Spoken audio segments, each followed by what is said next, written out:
It was after the turn to democracy that the concept of having a platform where you could have a public square where there could be exchange of ideas in ways that will shape people's lives. Tosin. What are you hoping that people take away from today's session, sir?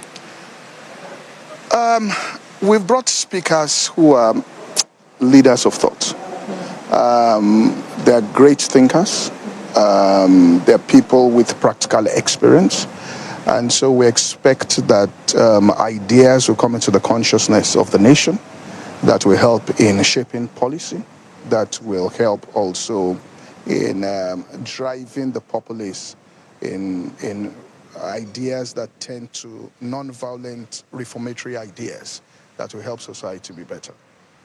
Amazing. Yes, so the question I want to ask you, I think it is one that really bothers on the youth participation in democracy, in being leaders of the political political arm of things, you know, across the nation. I mean, seeing the list of speakers, the people that you have selected, these are men and women who have changed narratives of nations.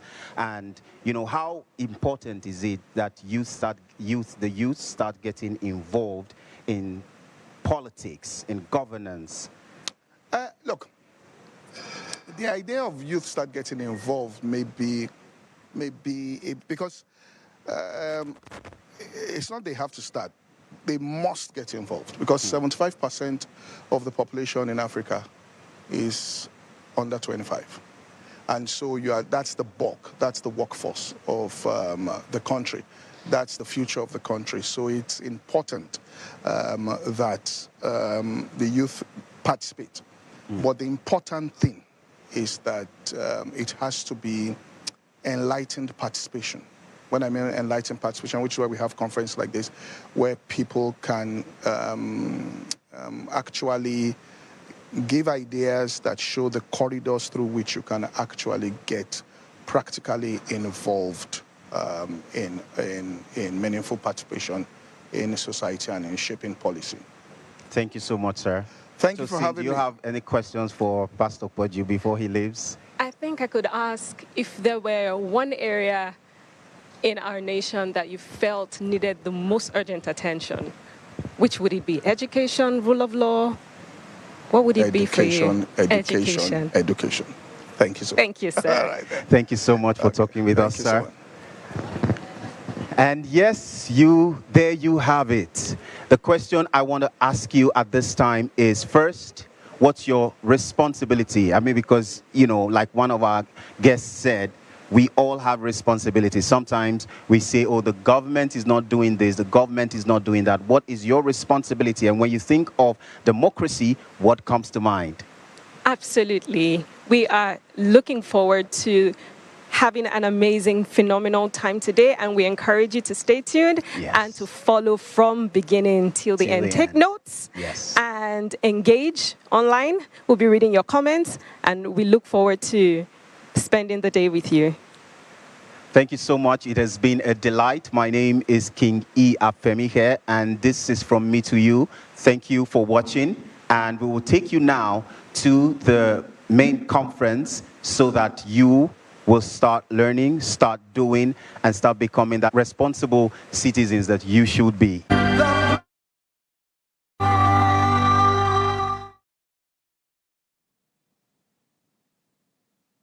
Good morning, everyone. Good morning, Your Excellencies, distinguished ladies and gentlemen, both here and online. My name is Ngozi Akinyele, and it's always an honor to welcome you to the platform organized by the Covenant Nation. This special edition of the platform, holding on June 12th, is at the Covenant Place, Igomu, Lagos, right by the National Arts Theatre. You'll agree with me that this particular edition draws on leaders from various arms of government and institutions of democracy. They'll be sharing with us from their wealth of experience in governance, education transformation, and economic development at sub-national levels. This is a global media event, so I'll invite you to join the conversations online using the hashtag #theplatformJune12. I'll take that again, #theplatformJune12. We're live on all social media platforms from Instagram to Facebook and also on YouTube. So please just go right now to YouTube if you're in the hall here, if you're watching online, and please share the link so that others can participate with us. And so just before I invite the convener of the platform, I'd ask you to turn to somebody and say, it's also because it's been 7 years since we started marking Democracy Day on June 12th, and it's truly a symbolic day for us, a day to celebrate. So without further ado, let me invite the convener of the platform Nigeria, the convener of the platform Africa, and the senior pastor of the Covenant Nation Global, Pastor Poju Oyemade.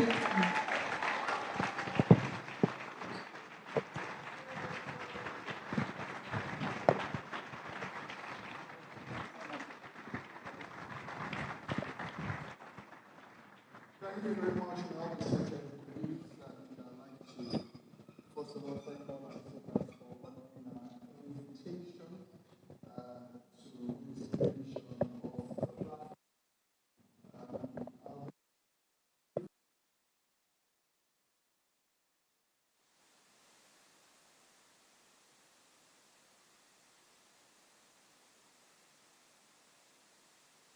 Where one's words can present ideas that are revolutionary or reformative, but within the legal framework and non-injurious to anyone. That is, ideas that will bring dramatic change in society, and those words and those ideas will be presented within. In a democracy where power ideally is derived from the people, the freedom of speech and right to associate ensure open discourse, allowing citizens to debate policies. Free speech allows for an exchange of ideas, and as ideas intersect and meet and interact, through that, the best ideas emerge. It is a lack of understanding of the science of public discourse and embracing those who may even have a different opinion from yours, understanding that no one has a monopoly on wisdom, that causes some to express hostility to people who express different ideas from them and try to restrict personal liberty expressed through the freedom of association. Provided the ideas are not illegal, immoral, or injurious to other people, democracy mandates they should have a place in the public square. Free speech informs, therefore, public opinion, a prerequisite to meaningful elections and governance. As we therefore gather today on Democracy Day, we do remember today that there are several people in this country who laid down their lives for what we have today. We could start a list, but I don't want to go into that, of many who gave up their freedom, many who gave up their businesses, that you might speak freely, that you might tweet freely, that you might pass comments freely, who gave up their own personal freedom, their own businesses, their own family, and some gave up their own lives.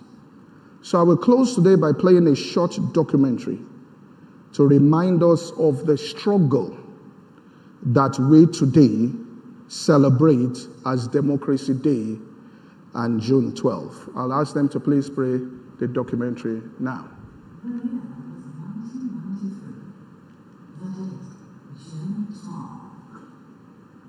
Millions of Nigerians have turned out to vote in what would be declared the freest and fairest election in Nigeria's history. The mandate shows in the landslide words, Chief Moshu,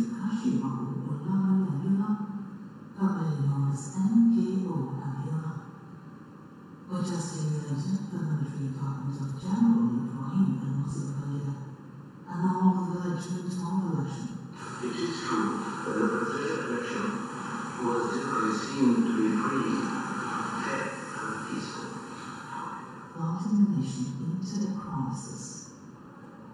General Babajide would later hand over power in August 1993 to an interim national government headed by late Chief Ernest Soludo. I think it is this sense of responsibility that once again affect the Attahiru to serve as the head of the interim national government of the Federal Republic. Without acknowledgement of her victory of MKO Abiola at the June 12 polls.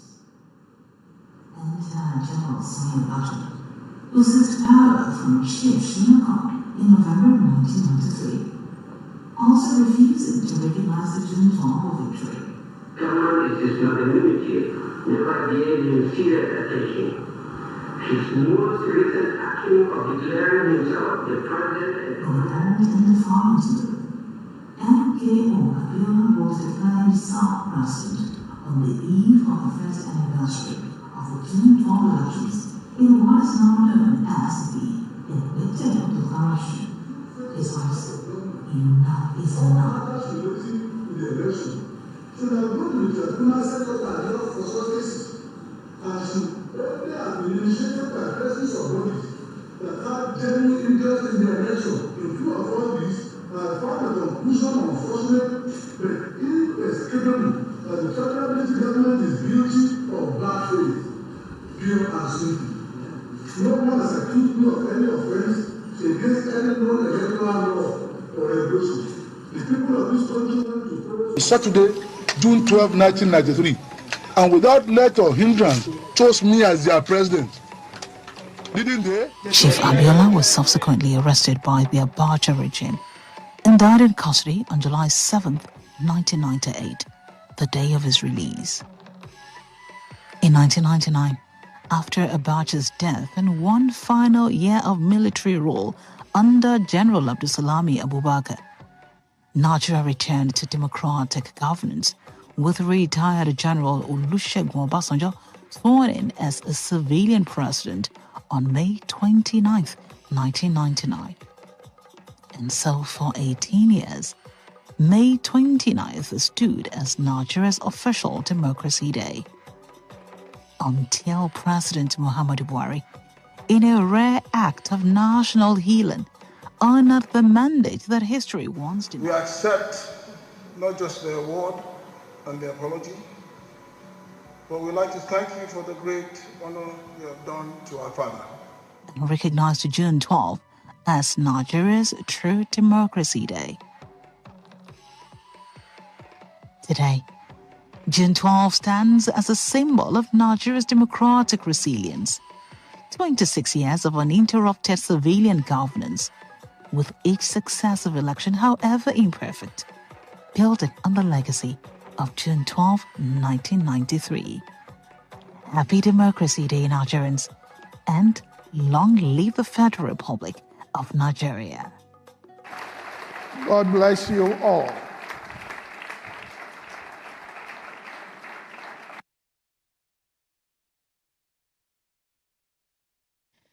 So with a sense of meaning and honor, I'd like you to once again turn to somebody and say, Happy Democracy Day.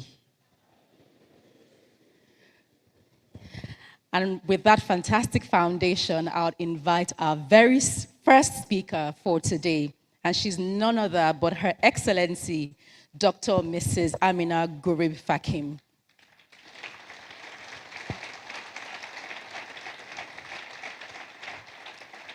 Her Excellency Dr. Mrs. Ameenah was sworn in as the 6th president and the first female president of the Republic of Mauritius in June 2015. Thank you. I'm going to wait for the applause to rise.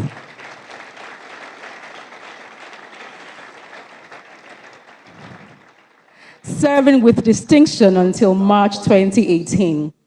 Before her presidency, she was managing director of the International Pharmaceutical Development Center for Research and Innovation, and served as professor of organic chemistry, holding an endowed chair at the University of Mauritius. Dr. Ameenah holds a BSc in chemistry from the University of Surrey and a PhD from the University of Exeter in the United Kingdom, A celebrated scholar and stateswoman, she has received numerous lifetime achievement awards and has been named among Forbes 100 most powerful women in the world. Please join me as we welcome, for her very first appearance at the platform Nigeria, Dr. Ameenah Gurib-Fakim.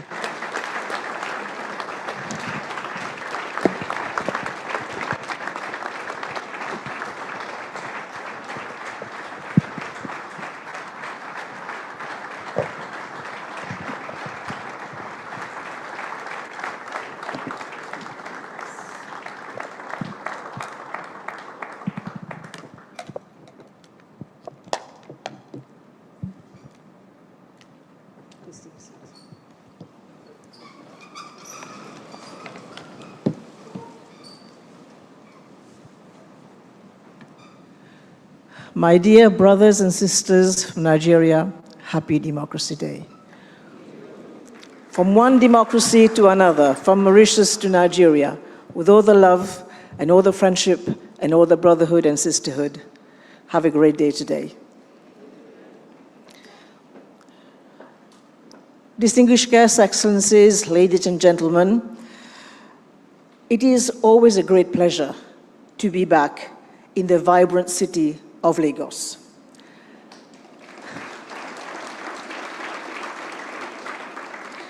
To tell you how much I love this place, we are only in June 2025, and I'm already at my second visit.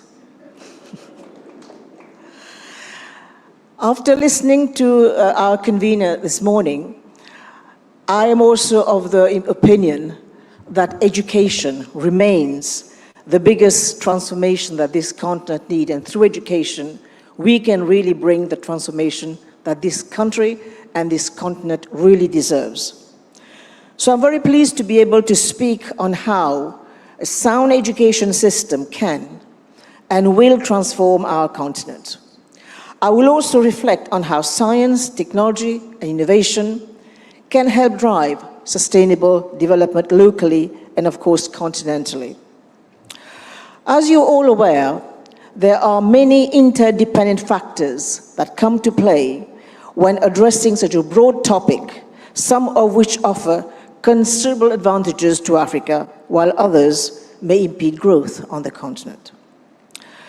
Ladies and gentlemen, let's start with a clear-eyed acknowledgement of our challenges. Our dear continent is home to almost 17% of global population, but we only produce around about 3% of global GDP, and yet we carry 25% of the global disease burden, and Africa accounts for just 2% of world research output, 1.3% of research spending, and 0.1% of world patents. This may be perceived as weaknesses, but our strengths are many and profound. Life expectancy in sub-Saharan Africa has increased dramatically. At the turn of the 20th century, half of all the children who were born on our continent would only live to reach their 5th birthday. Overall, life expectancy was shy of 30 years. But by the turn of the 21st century, preschool-age mortality was reduced to 15%. While that number marks progress, even one child's death is too many and shows the greater effort that is needed to eliminate child mortality on the continent. But these beginnings and endpoints of life mask a more stunning demographic story of Africa: our untapped youth dividend. Today, 60% of the population of the continent is aged 24 or younger. According to the World Economic Forum, by 2034, Africa will be home to the world's largest population of working-age adults. While this is a demographic boon with profound potential, we can be sure that without sound and forward policies that derive the strength from science, technology, and innovation, it can become a bane. Therefore, our collective task, ladies and gentlemen, is to shape the future so that the benefits of balanced development reach each and every African. Our path forward must decrease our reliance on natural resources and our passive reliance on international aid, which is of course history by now, and decidedly channel national capacities and energy into building a strong, sustainable, innovation-based, Africa-centric economy for current and future generations. In just the last generation, one can feel an unmistakable shift in momentum. Africa is demonstrably leading the world in isolated but critical areas of science and innovation. To be able to sustain this level of development, we, myself included, we must strive to educate. Educate, educate, educate, from the cradle all the way up to our death. So as has been said, I have been a professor at some point, have been spent best of my career in the education realm. So I agree, we all agree that we educate. We all agree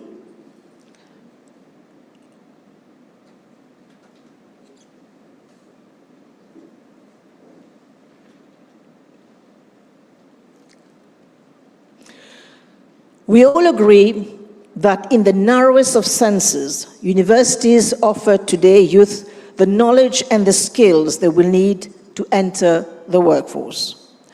In societies like ours, with young burgeoning population and expanding middle classes, the demand for access to higher education will only continue to grow. So universities will have a balancing act to do. How to negotiate the tension between increased access, sustained quality assurance, and relevance of the courses to societies they serve that will make the graduates employable. The question of what constitutes relevance in a university education will, of course, be answered differently in different locations. Any hasty answer can become short-sighted, as increasingly a university should not just be training for the jobs that exist today, but educating for the challenges that will exist in the future. We cannot possibly imagine today what problems an engineer or a clinician will be confronted with 20 or 30 years from now. But education we offer should provide that engineer, for example, with the intellectual tools that they need to tackle the problems that they cannot yet foresee, as well as ensuring that they are capable and flexible enough to re-educating themselves as new opportunities arise. Educating our youth, however, must go beyond these basic functions of training and ensuring employability. To be globally competitive, universities must remain an agora for global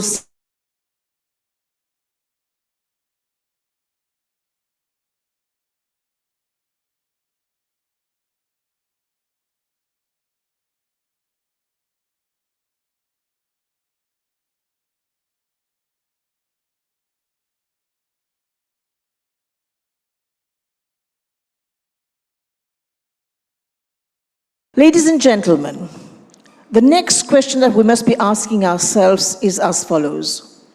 What are the ways universities contribute to their societies?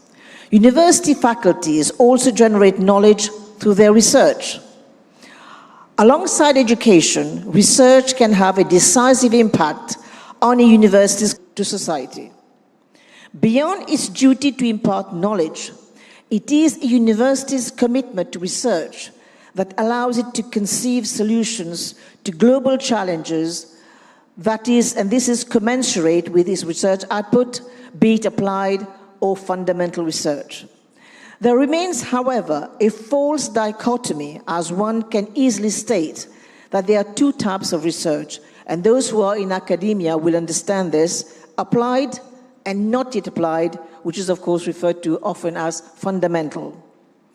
As academician, one must also like to stress on the importance of interdisciplinary research, and in particular the crucial role that the arts, humanities, and social sciences have in contextualizing the new knowledge we create.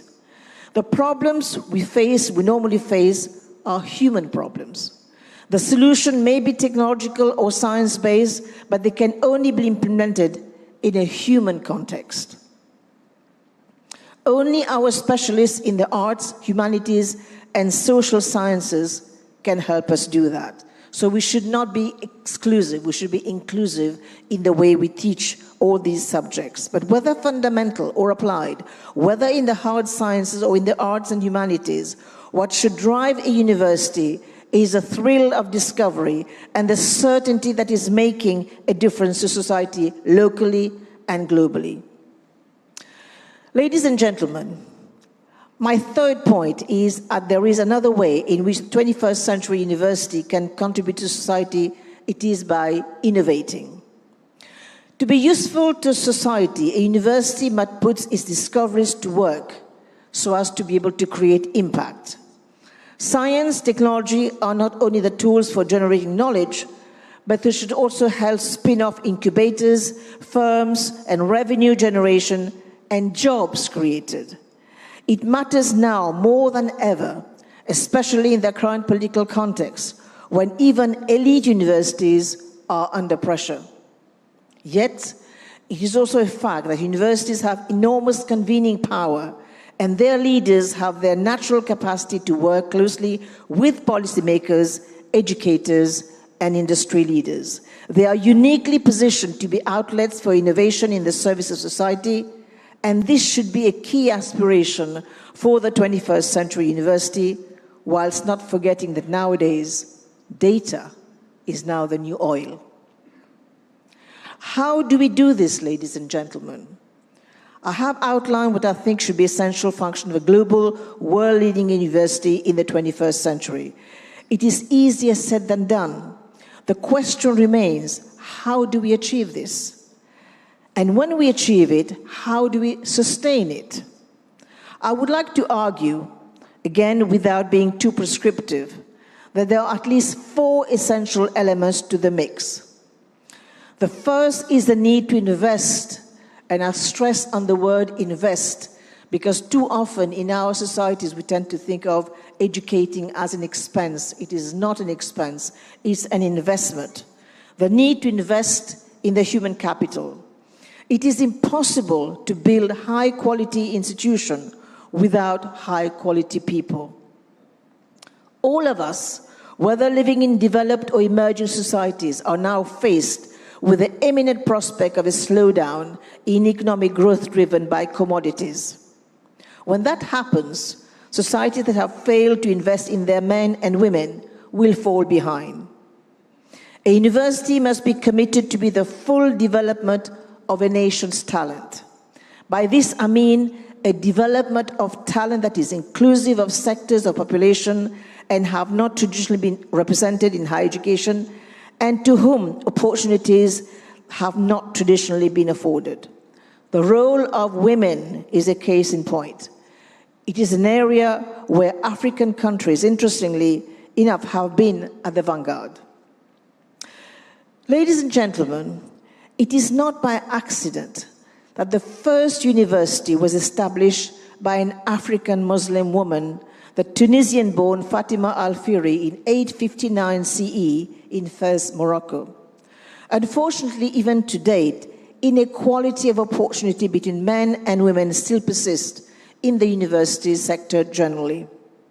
There is a contributing disparity between the number of women who enter higher education and those who go on to attain highest level of academic success.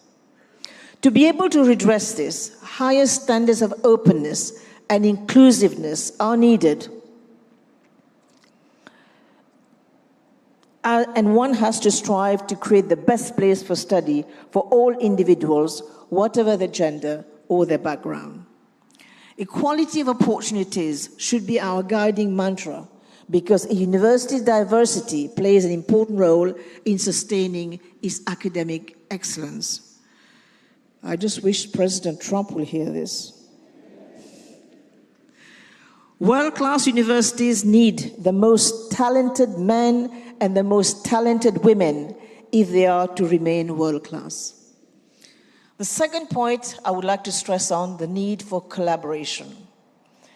In this 21st century, a collaboration between universities within countries and across borders is no longer optional.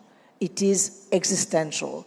When I talk about collaboration, I'm talking about education, but of course we have to look at collaboration in the wider sense of the word. The African continent, for example, has already developed and already put in place the AFCFTA, which is the Africa Free Trade, which will be creating a biggest market in our continent. I may be digressing, but I think I'll come to the point in a minute. So if we agree that the generation of knowledge through research is an essential function of a successful modern university, then we must all agree on the need for stronger and more productive collaboration. Most of you in the audience will be well acquainted with the transformational flourishing of the arts and sciences that took place in many parts of Africa. One can reminisce on the golden age of Timbuktu in modern-day Mali. In courts from many cities across Africa, a quiet revolution was happening, and where vast amount of knowledge was being created. Interestingly, yesterday, I had the great honor of visiting a museum where I learned so much on Yoruba culture. I mean, that was really an eye-opener. How many of you are from Yoruba origin in this place? Wow, okay. Kudos to all our forebears for bringing in so much into what Nigeria belongs today. The contribution of Egypt, Nubia, or modern-day Sudan, Nigeria, Greater Zimbabwe cannot be forgotten. The advances in astronomy, physics, mathematics laid the foundation for some of the greatest leaps in human progress. We now look back on that era wistfully.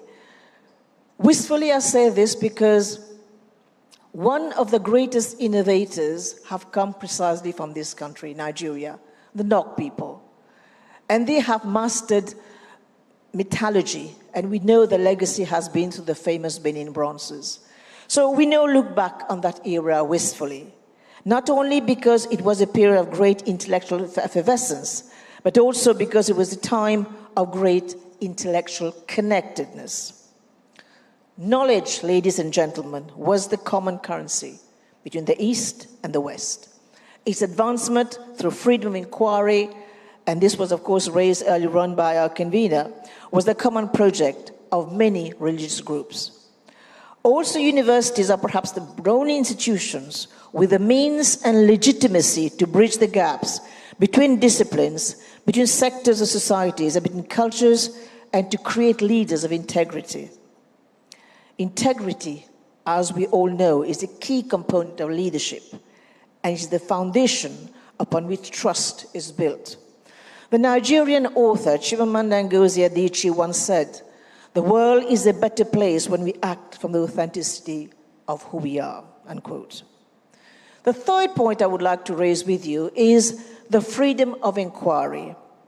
Alongside the imperative to invest in talent and to collaborate, there is a third essential and non-negotiable requisite for a global, world-leading university, the freedom of inquiry. Our convener spoke about the freedom of speech earlier on, but the freedom of inquiry is also one of the bedrocks on which strong academic institutions are built. To be useful to society, a university must put its discoveries to work. But university must also foster an environment in which curiosity-driven research, famously called the blue sky research or fundamental research and invention, are allowed to flourish. A utilitarian view of the value of universities is regrettably becoming prevalent. The buzzword in universities across the world nowadays is impact. Increasingly, government funding is being tied and hinges on demonstrating impact. Pioneering bridges, building creative visual impact that is not quite as easy to show as the impact of your work if you're a philosopher or a linguist. In the face of policies that expect all of university management to constantly demonstrate university's economic value, It must be hard for all of us having to defend the core principle of autonomy, freedom of inquiry, freedom of speech, freedom to excel, and still universities need the autonomy and flexibility to make decisions for themselves. Research-intensive universities are also long-term enterprise, crucial to their vitality and their ability to resist pressures and to move their research in a more utilitarian direction and forego the often serendipitous outcome of investigator-led inquiry. Ladies and gentlemen, so how do we take the long view?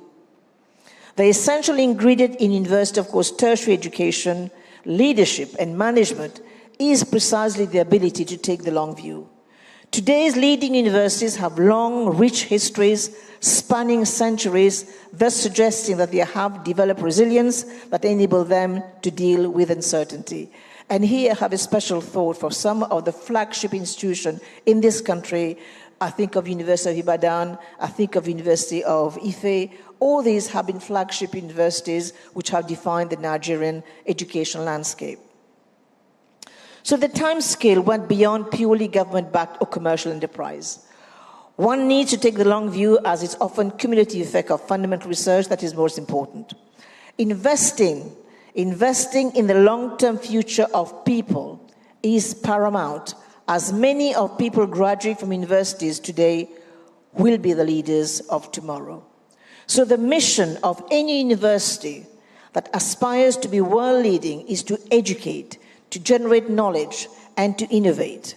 Thus, a university needs to invest in people, it needs to unleash the potential that comes from collaboration, it needs to defend its autonomy in order to pursue freedom of inquiry and to take the long view with excellence always as its objective.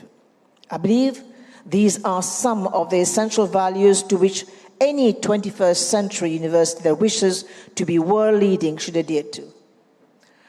So in closing, ladies and gentlemen, I stand in front of you, not just as a guest, but as someone who has spent the best of my working lives in higher education.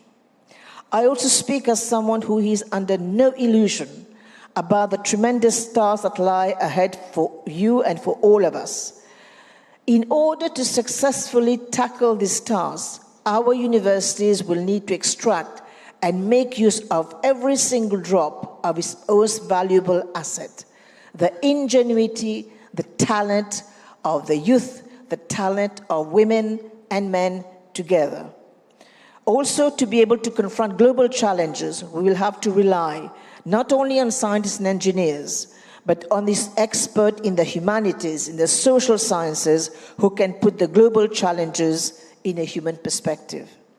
To face the dangers of a changing climate, increasing demand on the world's resources, we must look ahead and consider a future where knowledge remains the primary fuel for growth.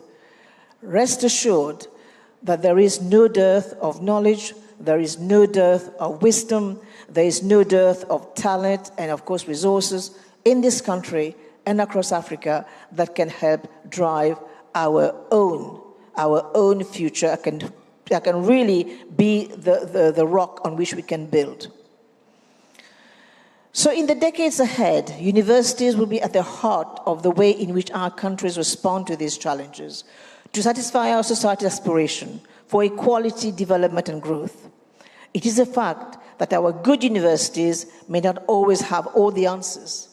We therefore are certainly bound by our duty to society to articulate the right questions. Ladies and gentlemen, I cannot close by not addressing the tremendous potential of our diaspora. Education is the path out of poverty and to a more prosperous and peaceful world. It is also a direct means to economic development because it creates the foundation of skills on which technology innovation everywhere in the world is dependent. At the highest level of the education spectrum, we must ensure that our most talented students can enjoy a world-class higher education without being forced to seek for it overseas. Too many of these young scholars understandably stay after obtaining advanced degrees to make their careers and homes in their adopted country. This is their loss. This is Nigeria's loss. This is Africa's loss. The only way to reverse the brain drain is to provide comparable professional and personal opportunities for our most talented sons and daughters at home here in Africa. Only in this way will we stay in Africa or return home, not out of a sense of duty or sacrifice or sentiment or even adventure, but instead because their native country is a rewarding and exciting place to live and to work. Rather than bemoaning the loss of the diaspora, we must make Africa irresistible for those who want to pursue science, technology, and innovation. Buckminster Fuller once said, "You never change things by fighting the existing reality. To change things, we build a new model that makes the existing model obsolete." So let us change the present status quo and make it happen. And I'm sure I'm convinced Nigeria has all the talent it needs to make it happen. And I was saying recently, if only you look at the health sector in Nigeria, if you look at a hospital, or some hospital in Chicago, if you repatriate all these talents back in Nigeria, you won't have a talent problem. Because they are driving the health institution, they're driving so many innovative practices across on the other side of the Atlantic. So let us see how we can create the opportunities. Let us see how we can create the ecosystem. And through quality education, through quality institutions, that we can help bring them back here home to roost and make it happen. Because at the end of the day, the future of our continent will not depend solely on the mines. It will depend on our minds. Thank you so much.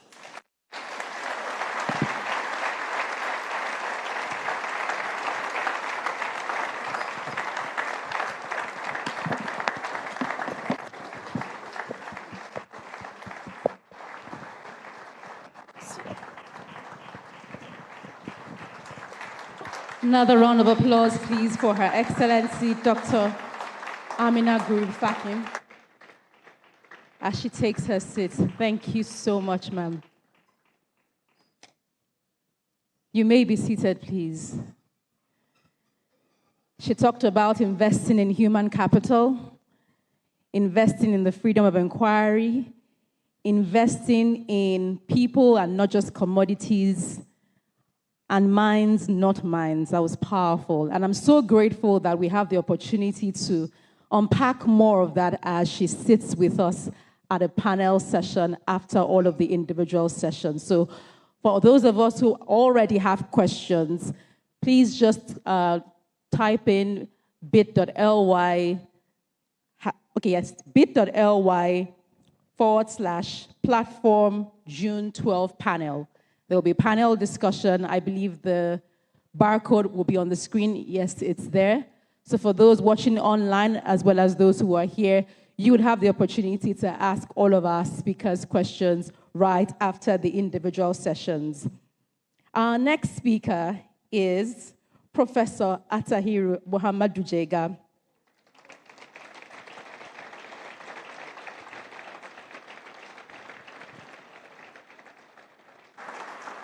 Professor Jega is the current special advisor on presidential livestock reform to His Excellency President Bola Ahmed Tinubu. A distinguished academic, he is the former Vice Chancellor of Bayero University, Kano, and now serves as the Pro-Chancellor and Chairman of the Governing Council of Saadatu Rimi University of Education in Kano State.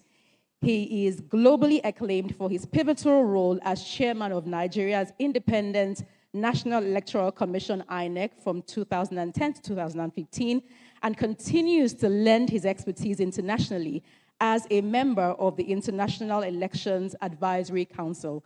Please join me as I welcome to the platform Nigeria, Professor Attahiru Muhammadu Jega.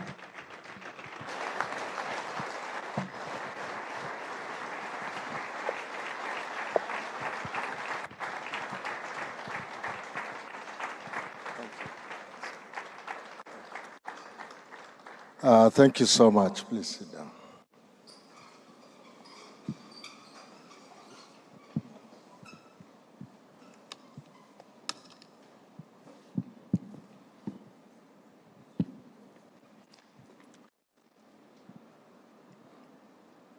Your Excellencies, distinguished ladies and gentlemen, I join in wishing each and every one of you here Happy Democracy Day. I think it is auspicious that as part of the celebration of Democracy Day, today, June 12th, we spare time to discuss how important strong democratic institutions are and how best to bring about required reforms for stronger democratic institutions in contemporary Nigeria. I appreciate the honor done to me by the organizers of this event with the invitation to participate in this discussion and make a presentation on required reforms for stronger democratic institutions in Nigeria. The Platform Nigeria has been making commendable work in organizing discourses on crucial matters of national importance and generating ideas and recommendations that add value to Nigeria's national progress and development. It is a great pleasure to be invited to join the discussion this year and have the opportunity to discuss a crucial issue to Nigerian democratic development, namely strengthening our country's weak and fragile democratic institutions. One of the main challenges which Nigeria faces relates to how to prevent what scholars call reversal to authoritarian rule in the context of epileptic democratization since 1999, when we commenced transition from authoritarian military rule to civic democratic rule. To be sure, we have been 26 years in this transition process, which in the context of our unenviable national history of coups and counter-coups between 1966 to 1999 is indeed a record. But the governance trajectory we seem to have taken has restrained our country from making serious progress from mere rule by civilians to desirable democratic rule and good democratic governance. It is regrettable that after such a long time in transition to democratic rule, rather than democratic consolidation, authoritarian reversal is hanging over the country like the sword of Damocles. This is essentially because, paradoxically, as just yesterday, Godwin Onu observed in a publication, supposedly Democrats have become a threat to democracy in our country. Quite often, rule by civilians who are elected is often confused with democracy, but it isn't necessarily so.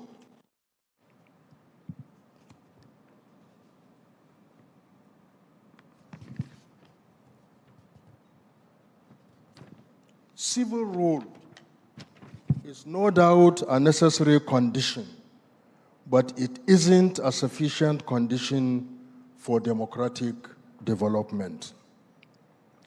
As many scholars have long observed, no nation can build and sustain democracy without democrats, i.e., civilians who understand what democracy is, who imbibe its values and orientation, who respect democratic institutions, and who operate within the context of basic tenets of democracy. And as many commentators have also long observed, what we have in Nigeria since May 29, 1999 as democracy has increasingly become democracy, characterized by the desperate politicians who struggle to win elections by any means necessary and who, when in power, recklessly misgovern, preoccupied with pursuit of self-serving objectives, essentially irresponsible and irresponsive to the needs and aspirations of the electorate and the citizens of our country. As to what to do under the circumstances, we need to train and reorient cadres of Democrats. We need to recruit good, decent people into politics, and we need to build and strengthen strong democratic institutions which are resilient and which can withstand and checkmate authoritarian predilections, and by so doing, catalyze good democratic governance that can satisfy the needs and aspirations of the Nigerian electorate and citizens. In what follows, I commence with conceptualization of democratic institutions, discuss characteristics of these institutions, the types of these institutions, and reforms that are needed so as to strengthen them, make them independent, and more efficient and effective in the discharge of their responsibilities, particularly pertaining to sustainable democratic development that is beneficial to citizens and to our country as a whole. In conceptualizing democratic institutions, I begin by an observation that democratic institutions are organizations and structures that support and uphold democratic principles, values, and practices. They play a crucial role in ensuring that power is distributed fairly and citizens' rights are protected. They help to promote good democratic governance, nurture stability and trust, facilitate economic growth, and support human development. In doing all these, democratic institutions have the following desirable key characteristics. Accountability. They are and they have to be accountable to the people and transparent in decision-making.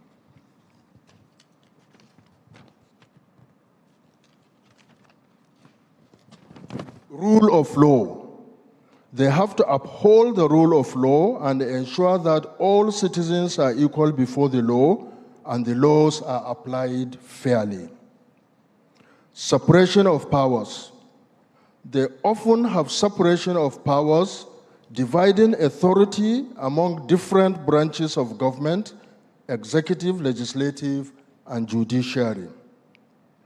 And democratic institutions help to promote accountability, transparency, and the rule of law, ultimately leading to more just and equitable governance. When we examine the nature and the character of democratic institutions in Nigeria as they have evolved since May 29, 1999, it is clear to my mind that necessary reforms to strengthen them have to be contemplated, and all citizens need to be involved in protecting and defending democratic institutions so that they can serve the citizens and the people of our country rather than those politicians who are actively involved in politics for self-serving objectives. The key democratic institutions that need to be strengthened through necessary reforms in Nigeria, I identify them as follows. The legislatures at both the federal and the state levels, the judiciary, the election management bodies at both the federal and state levels, political parties, even press and the media, and of course the executive branch itself. With regards to the legislatures, I think the primary role of legislatures at the federal and state levels are making legislations, appropriations, and doing oversight on implementation of government policies, programs, and projects. And they do this so as to ensure good purpose, value for money, and transparency and accountability in governance. The capacity of Nigerian legislatures to discharge these functions efficiently and effectively, of course, leaves much to be desired. And they need to be repositioned and strengthened. They need to be reformed to withstand pressures and inducements from the executive branch of government, which they should hold accountable, but to which they have become pliant, subservient, and complicit. Indeed, they have become very self-serving with the phenomenon of budget padding and the humongous allowances and reckless and insensitive expenditures which they incur amidst generalized poverty among the citizenry. Indeed, as part of the process of reforming and strengthening the legislatures for efficiency and effectiveness, as well as cost effectiveness, a strong rational case can be made for both reducing the size of the federal and state legislatures as well as making their work part-time with reduced emoluments.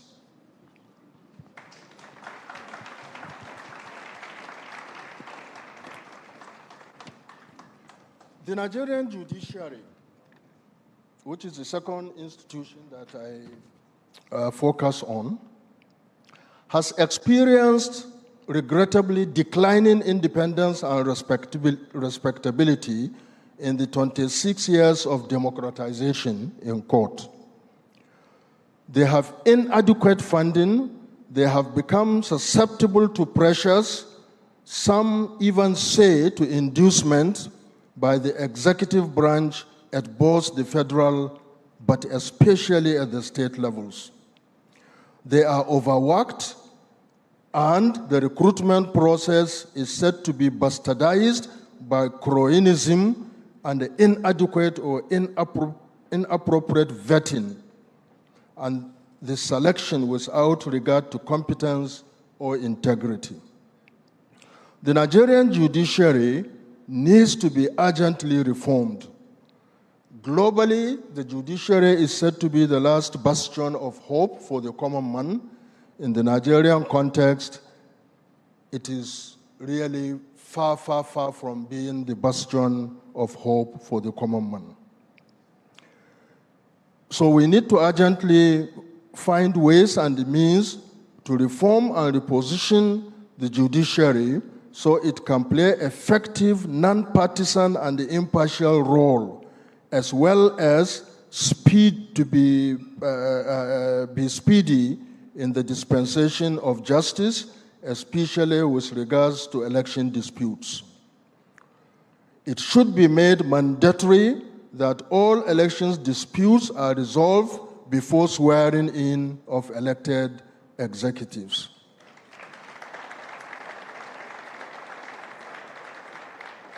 Contradictory orders and injunctions issued by courts of competent jurisdiction should also be proscribed. There should also be speedy determination of pre-election matters. A situation in which a Pre-election matter can last 3-4 years before it is addressed, long after the wrongly sworn in person has been there, is terrible. I recall a case when I was at INEC, somebody elected in 2011, and the pre-election dispute lasted until 2014. And by that time, he had been a member of the National Assembly, receiving all the perquisites. But the good thing was that the judge who determined the case said that that person must refund all the payments that had been made to him. But of course, knowing our legislature, I doubt that if anything happened to the government. The third institution, a democratic institution, is the Electoral Commission, or what we can call the election management bodies at both the federal and the states. Election management bodies or electoral commissions, which are independent, impartial, and prepare for and conduct elections with integrity, are necessary institutions at the core of desirable and sustainable democratic development and, of course, good democratic governance.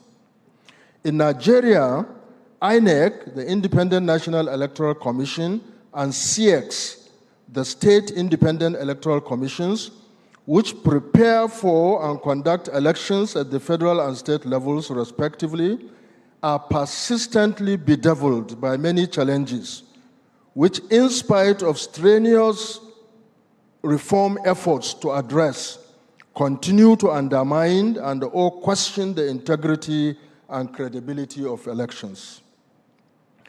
More reforms are required to further strengthen the independence and the role of EMBs in Nigeria to engender the quest for free, fair, and credible elections. In this regard, the following additional reform measures are necessary and desirable and should be given urgent attention. 1, there is need for increase in the use of technology in elections for transparency and accountability. For example, there is also the need to improve upon the provisions of Electoral Act 2022 to make electronic transmission of results mandatory. 2, there is need to ensure transparent testing of electoral technologies, because a lot of lack of public trust relates to the haphazard manner in which they were introduced without popular participation in the testing of these equipments before they are deployed to the field. It's very, very important that there is a transparent process of civil engagement in testing these equipments before they are deployed.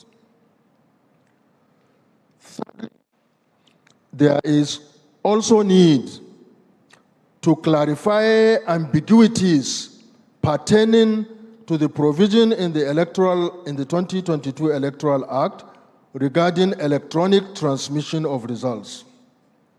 For example, there is need to remove ambiguity in Section 64 of the Electoral Act in respect of the stages for comparing physical and electronic results. 4, there is need to review the appointment process for INEC chairman, national commissioners, and resident electoral commissioners in order to remove or at least minimize executive presidential influence and interference in the electoral process. And certainly doing this will further strengthen the independence of the electoral commissions.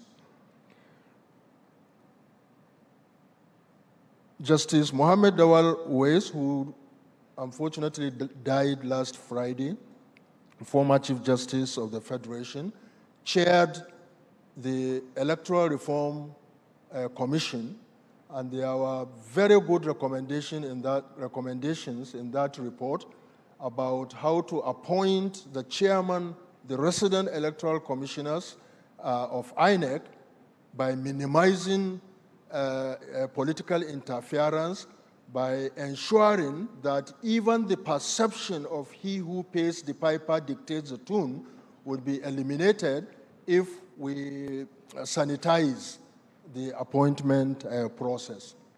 It is not necessarily so that persons appointed by the president may turn around and do the bidding of those who appointed them, But the perception in Nigeria is so deep, even now, that whoever appoints is likely to manipulate. So we need to avoid even that perception by having a very transparent process, people with integrity, who are impartial, who are non-partisan, and who can withstand the pressure and inducements from our very reckless politicians, particularly those in governance, in executive positions. 5, there is also need to professionalize other INEC appointments, such as resident electoral commissioners at the state level, to permit INEC as a commission to be responsible for hiring and firing this. And I can tell you, when I was in INEC, there were some resident electoral commissioners who were appointed by Mr. President as I was appointed by Mr. President. And they therefore felt that they are not accountable to the commission or to me as the chairman, because they think that they have another power base. And the only way we could manage those reckless people who believe that their power backers would protect them is, when it comes to election, send them on holiday and bring other people to conduct the elections. So, but I think the best thing is that while the appointment process of the chairman and the commissioners is made very transparently and with minimal role by the president and the chief executive, and there are many African countries that have a very transparent process of appointing chairmen and commissioners of electoral commissions. So we must learn from those and try to do it, and at least that will make our electoral commissions more independent, more credible. People with integrity will be brought in. And once you do that, then you allow the commission to appoint lower level officials and to fire them, give them the power to hire and fire. So then political parties, that's the focus. I have so many, maybe I will just do political parties because I don't want to take too much time. Political parties provide, we must ensure, we all know the challenges of our political parties, the incredible power of so-called, what do we call them, godfathers or money bags that control political recruitment process in terms of who are fielded to office, who contest elections, and making, basically,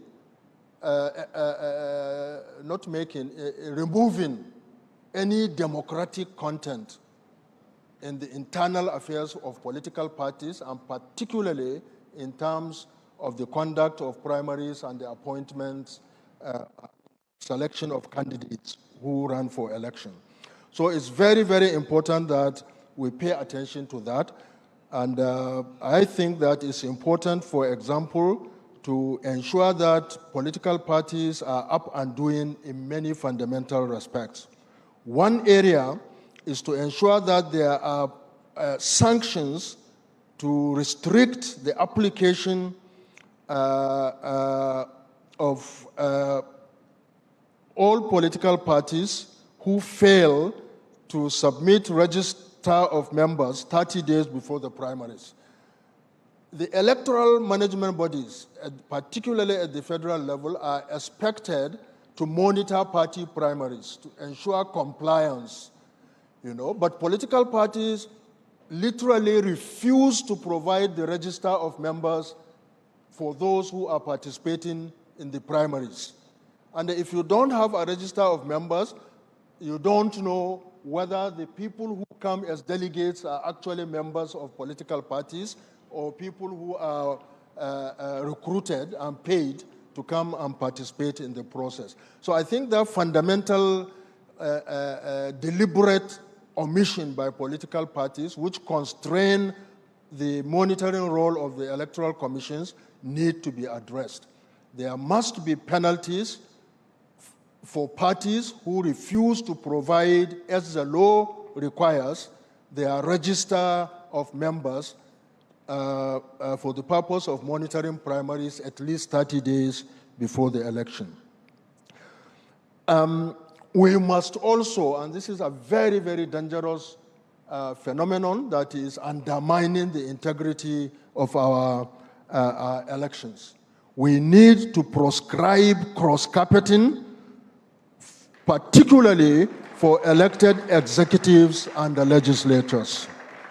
And we need to empower the Electoral Commission at the federal level and at CX at the state level to prepare for and conduct by-elections as soon as they have evidence about elected people cross-carpeting.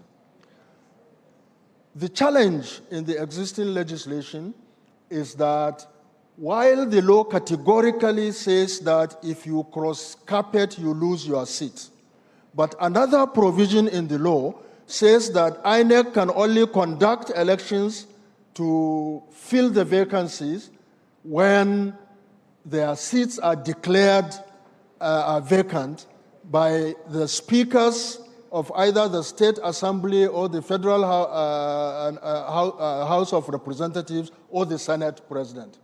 Now, invariably, these people move from smaller parties into the parties that are already in control of the legislatures, and they refuse to declare the seats vacant. And it's just impunity, really, in the ways and the manners in which they address this.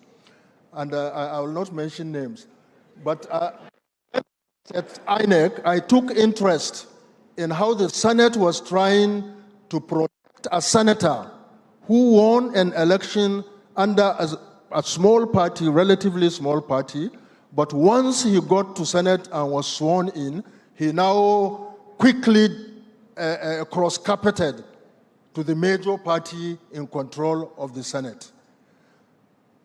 Luckily, that small party was in control of the state.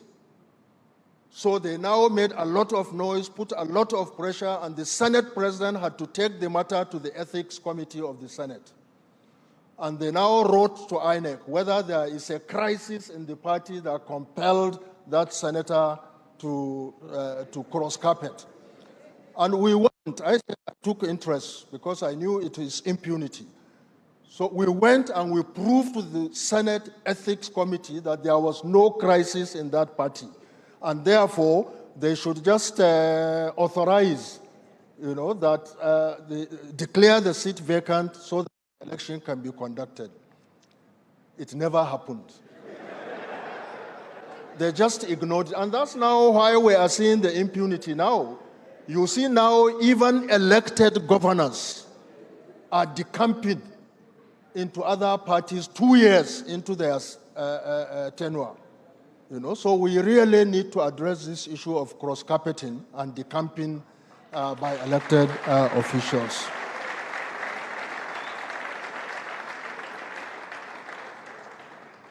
Thirdly, we also need to strictly regulate campaign finances and, if possible, have an agency to monitor and enforce penalties. INEC is doing so much.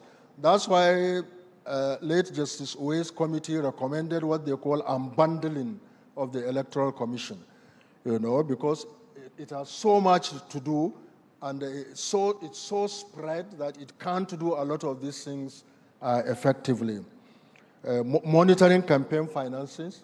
There was a few electoral commissions that are very good in doing that. I think the Indian Electoral Commission is very good in doing that.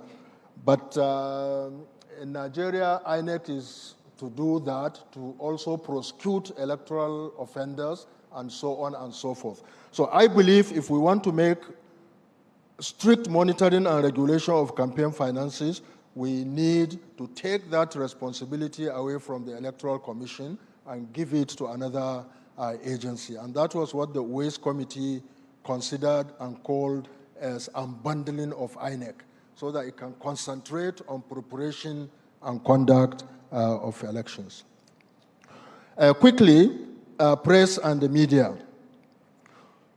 I think we need to strengthen the capacity and independence of the media to report responsibly by ensuring strict compliance with the Freedom of Information Act and with stiff penalties for non-compliance. We also need to introduce stiff penalties against irresponsible reportage, especially deliberate and willful circulation of misleading and false information and hate speeches. We also need to encourage the creation and signing of codes of conduct by journalists, by proprietors of print and broadcast and electronic media, and we also need to ensure strict compliance of this. Now, the executive branch. The Nigerian executive branch is arguably the most active, if not the most important, of the three branches of government. And in many countries, it is so, relative to the other branches. But in Nigeria, it is responsible for policy formulation, policy execution in terms of programs and projects, planning and implementation, as well as in enforcing laws and maintenance of law and order in the country. Ideally, the executive branch works together with the judicial and legislative arms of government, sharing power and serving as checks and balances in promoting good democratic governance and accountability.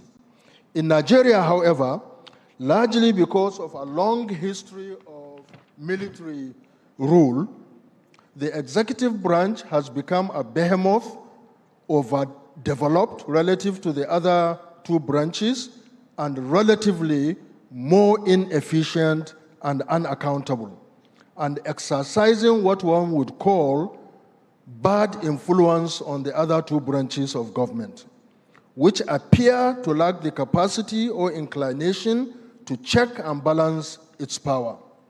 The powers of the executive branch generally, and that of the presidency at the federal level and governors at the state level, need to be curtailed more effectively.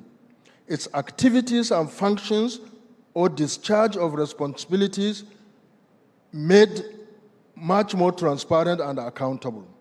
And reforming this branch of government should begin with the following, in my view.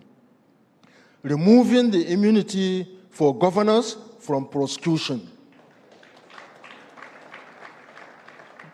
Because really this immunity has made some of them, maybe even many of them, to be more reckless and unaccountable in the way in which they manage public resources at the state level.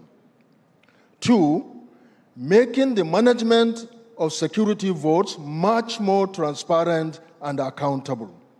Thirdly, sanitizing appointment of assistants, special assistants, senior special assistants, special advisors, and so on. A situation in which a governor or president could appoint 400 special advisors and so on and so forth is clearly wasteful. It's clearly patronage. It has nothing to do with service in terms of efficiency or accountability, or even in terms of prudence in the management of public resources. The seventh issue I want to talk about is voting rights and inclusivity. It's not an institutional issue, but it is something that can help in improving the competence and activities of our democratic institutions. So I won't say much about this, but certainly nobody will doubt that there is need for increased representation of women, of youth, and some would say even with persons with disabilities, by creating quotas for them in representative assemblies. In conclusion, and thank you for your patience, there are many things a country such as Nigeria, with several decades of bastardization of democratic development and facing the possibility of authoritarian reversal, can do to reposition itself and pursue the path and trajectory of sustainable democratization and democratic development. These include nurturing, imbibing, and entrenching democratic political culture and reorientation among the citizenry, building new generation of democrats, and building and strengthening democratic institutions, which I paid greater attention to in this presentation. Remarkable democratic value addition that can contain authoritarian rules and bring about good democratic governance could best be got by undertaking essential reforms that are targeted at building and strengthening critical democratic institutions in the country. This may seem a difficult undertaking, but it is not impossible to do so. In any case, it is a necessary task that must be done. Thank you very much.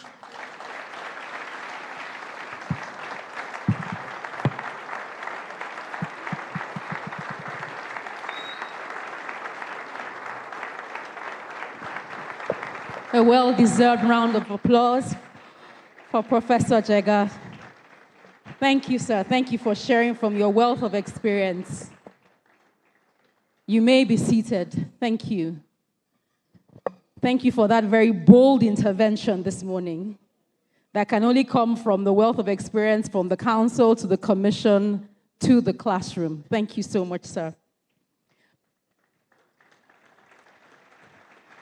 If you want to clap, please go ahead and clap. I would allow you. Thank you once again, sir. And before we welcome our next speaker, let's turn our attention to the multimedia screens as we remind ourselves of the power of Democracy Day, which we celebrate today. The year was 1993. The date, June 12. Millions of Nigerians are turned out to vote in what would be declared the freest and fairest election in Nigeria's history.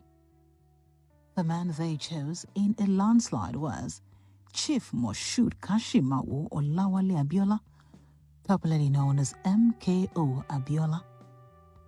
But just days later, the military government of General Ibrahim Badamasi Babangida annulled the June 12 election. It is true that the presidential election was generally seen to be free, fair, and peaceful. However, plunging the nation into a crisis. General Babangida would later hand over power in August 1993 to an interim national government headed by late Chief Ernest Shonekan. And it is with a deep sense of responsibility that once again I accept the challenge to serve as the head of the interim national government of the Federal Republic. Without acknowledging the clear victory of MKO Abiola at the June 12 polls. Enter General Sani Abacha, who seized power from Chief Shonekan in November 1993, also refusing to recognize the June 12 victory. government in its magnanimity never gave him serious attention. His most recent action of declaring himself the president and commander... In a bold and defiant move, MKO Abiola would declare himself president on the eve of the first anniversary of the June 12 elections in what is now known as the Electoral Declaration. His words, enough is all enough. Matters relating to the election should have gone to the tribunal set up by law for such cases and should only have been initiated by persons or bodies that had genuine interest in the election. In view of all this, I find the conclusion unfortunate but inescapable that the federal military government is guilty of bad faith, pure and simple. No one has accused me of any offense against any known electoral law or regulation. The people of this country went to polls on Saturday, June 12, 1993, and without let or hindrance chose me as their president. Didn't they? Chief Abiola was subsequently arrested by the Abacha regime and died in custody on July 7, 1998, the day of his release. In 1999, after Abacha's death and one final year of military rule under General Abdulsalami Abubakar, Nigeria returned to democratic governance with retired General Olusegun Obasanjo sworn in as a civilian president on May 29, 1999. And so for 18 years, May 29th stood as Nigeria's official Democracy Day. Until President Muhammadu Buhari, in a rare act of national healing, honored the mandate that history once denied. We accept not just the award and the apology, but we'd like to thank you for the great honor you have done to our father.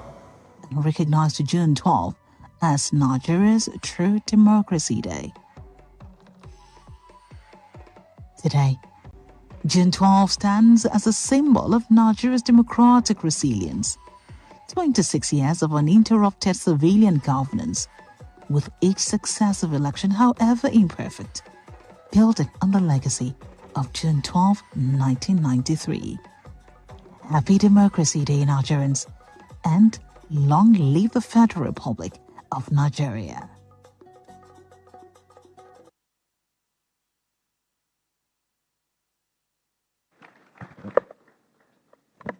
We're still live at the platform Nigeria. Please remember that you can join in the panel discussions by asking your questions using the short link bit.ly/platform June 12th. That's bit.ly/platform June 12th. You can also join the conversation online using the hashtag theplatformng June 12. Our next speaker is His Excellency Babatunde Raji Fashola.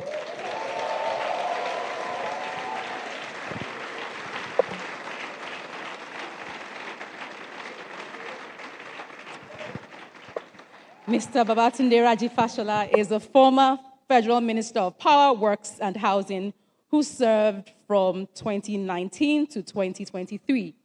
He has also served as a two-time governor of Lagos State from 2007 to 2015. A proud Lagos audience we have here. He is a senior advocate of Nigeria and recipient of several honors and awards, including the Award for Excellence in Leadership by Martin Luther King Jr. Foundation in 2010, as well as the Commander of the Order of the Niger, conferred by His Excellency President Muhammadu Buhari in 2022. Please join me as we welcome back to the platform Nigeria, His Excellency Babatunde Raji Fashola.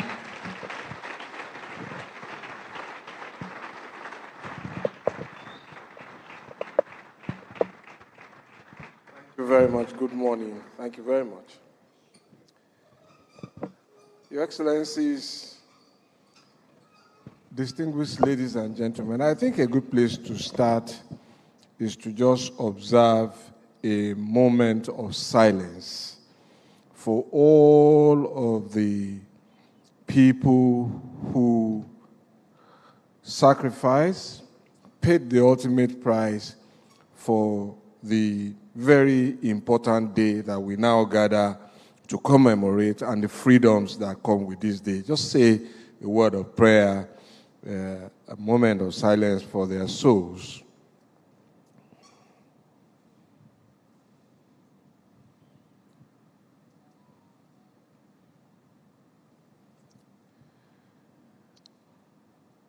May the souls of the departed martyrs of June 12 continue to rest in peace.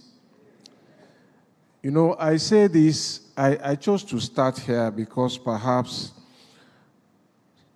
some of us in this hall were too young or were not even born to contextualize what happened before June 12, what happened after that election, and why this is such a big deal. Liberties and freedoms, they were so important. And why should June 12 even be an issue? All that we had was an election, wasn't it? So, but what happened was that in the middle of it all, when everything seemed to be going well, some people decided to change the rules, abridge the rule of law. After the rules were set. And that is why it is really a pleasure for me to be here again at the invitation of Pastor Poju Oyemade and the platform to speak for only 30 minutes, out of which 3 are gone, on the topic, the role of the rule of law in our national development. It's a very important subject. So, if the rule of law had prevailed, there would have been no crisis on June 12th. MKO would have been president. And perhaps all of his promise about farewell to poverty would have happened, right? Can you already see the connection? Rule of law, national development. That's my topic. So, I'm just going to adopt a simple definition which says that all people and all institutions within a political body are subject to the same laws. It simply means no one is above the law. All of us are equal, or we are to be treated equally. Even government is not above the law. That's what it means. But is this really the case? Really? Okay, so let's quickly go. So, and that's why I say, well, you say no, and that's maybe, and maybe not. I think we must accept some of the privileges that some enjoy, perhaps as a result of the work that they do. The speaker before me, Professor Jega, has alluded to the removal of the immunity clause. Well, really and truly, I have no new position on the matter, but they come with consequences. So, because of the work some people do, they are sometimes not immediately subject to the consequences of what they have done. And I want us to see the rule of law in terms of law and order. That's really the perspective that I want to share. So those privileges may confer some preferential treatment, and they may suggest that some people are more powerful than others, but I take the view that those privileges do not place them above the law. So I cite one example. There's a country whose former head of government, and I'm not going to name the country, you can find it yourself. So he committed some offenses while he was a politically exposed person lower on in his political career. He was later to rise to national leadership, and at that time they couldn't touch him. When he left office, of course, the prosecution started, he was convicted. Then the problem arose. Which prison were they going to send him to? Because they then realized that he had state secrets in his head, so they couldn't keep him with common criminals. And so they had to build him a special prison, wing of a prison, in their existing prison. Are we still equal before the law?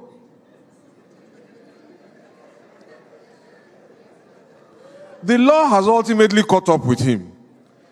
It couldn't initially. But even after they caught up with him, they still realized that this man can't be kept with common criminals. He must serve prison in a special cell. So I move on again to what I want to do now is to animate the concept, not as an idealistic concept, but a real-life issue. So the rule of law is so important because it is what separates us from animals. That's why we are equal. That's why Governor Soludo cannot come now and seize my car because he's now governor. But you know, in the animal world, he can. Because there, might is right. And you know who gave us the rule of law? The Romans. And the ancient Roman Empire at its splendor was built on the rule of law. But the empire began to crumble. And why did it crumble? Simply because they began to turn their backs on their greatest gift to the human civilization. And if you want to pursue that further, go and read about Emperor Caligula. But the rule of law is not some fancy concept. It's not a legislative thing or a lawyer thing. It is about lives, it's about livelihoods, and it's about the quality of life. So it's a great determinant whether a country or a state or a local government is safe or unsafe. And that would determine whether it is a place to start a family, that would determine whether it is a place to work, or whether it's a place to start a business. One of the indicators of poverty or prosperity is the rule of law, because it also impacts on the decision whether to invest or whether to divest. The dominion of law helps wealth managers and managers of capital to decide where to move capital. So it's not just a government thing, it's an all of us thing. Can we say that? It's an all of us thing. So, how government responds to her responsibility regarding the security of lives and property is one part of the spectrum of that all of us thing. The other part of the spectrum is our own conduct as citizens. So, let us connect a few dots between the rule of law, the cost of living, and the cost of doing business in our land. How many of us have experienced state and non-state actors standing along transport corridors and collecting essentially undocumented and unaccountable tolls? Are we familiar? But you know what happens? All of those costs that trader BRF pays in order to get his goods to market will ultimately be passed to Professor Jega and to Dr. Ameenah and to Mrs. Oyemade and to all of us. But once there is that failure on the road, you collect illegal tolls, it affects cost of living. That's one dot. I will move very quickly because time is not our friend.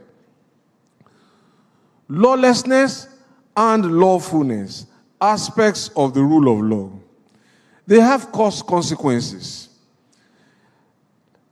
If you do a Google search today about the cost of producing oil, crude oil, you will see that it varies in some parts from as low as $12 per barrel and goes as high as $40 per barrel. Now, what does that mean? Some of the impacts of high costs is vandalism of oil assets, pipelines. So in that environment where the rule of law is not prevalent, production costs will certainly go up. Now, a barrel of crude oil probably trading at $60 per barrel today. So if you are in pipeline vandalism era, net profit will be just $20. But if you are in an arena where there is no pipeline vandalism, there are no challenges, production cost is $12. Net profit is $48. You see the difference. Again, these are real life issues, and they're issues that concern you and they concern me. But beyond net profit is gross national income. Add that to total amount producible. Because once the pipelines are damaged, not only does it increase the cost of production, it reduces how much you can push out. So volume is affected.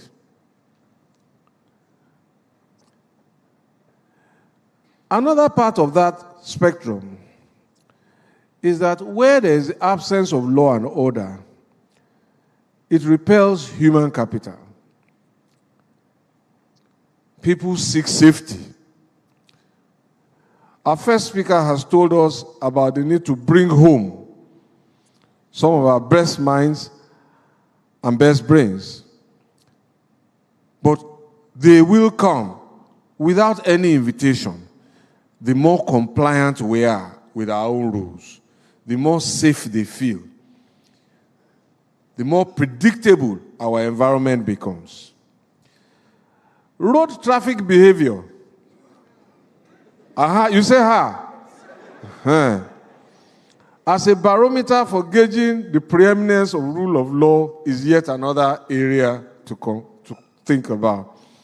So, how many big men are here who are operating unregistered vehicles?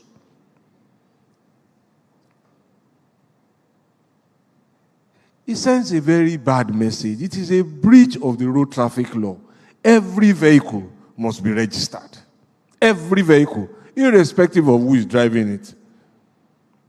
It just sends a message of predictability that this is a lawful environment.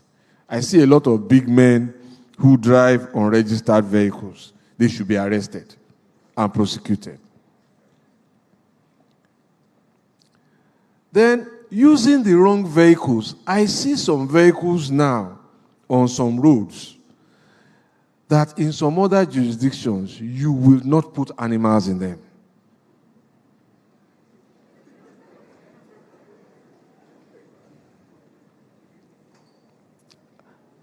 I will leave the matter there. But they have consequences for national development. And I see us also using the wrong vehicles for doing certain things. And therefore, we crowd out the space for investment and for development. So where there should be a truck, we now put the thing on a car. You have taken somebody's business away in an unauthorized way. So these are specters of the rule of law and order that I want to share, just to connect them that they are real life things. And the more lawful we become, the more compliant we become, the more expansive and successful we will be as a people. I have no doubt in my mind. Now, just one quick point on how law and order on road traffic impacts development. It costs lives. People die in avoidable and preventable road traffic accidents. So, in my previous parish, up until 2013, I had responsibility for federal roads, and we used to get these reports from FRSC about road traffic crashes. Incidentally, the FRSC was under the Office of the Secretary to Government.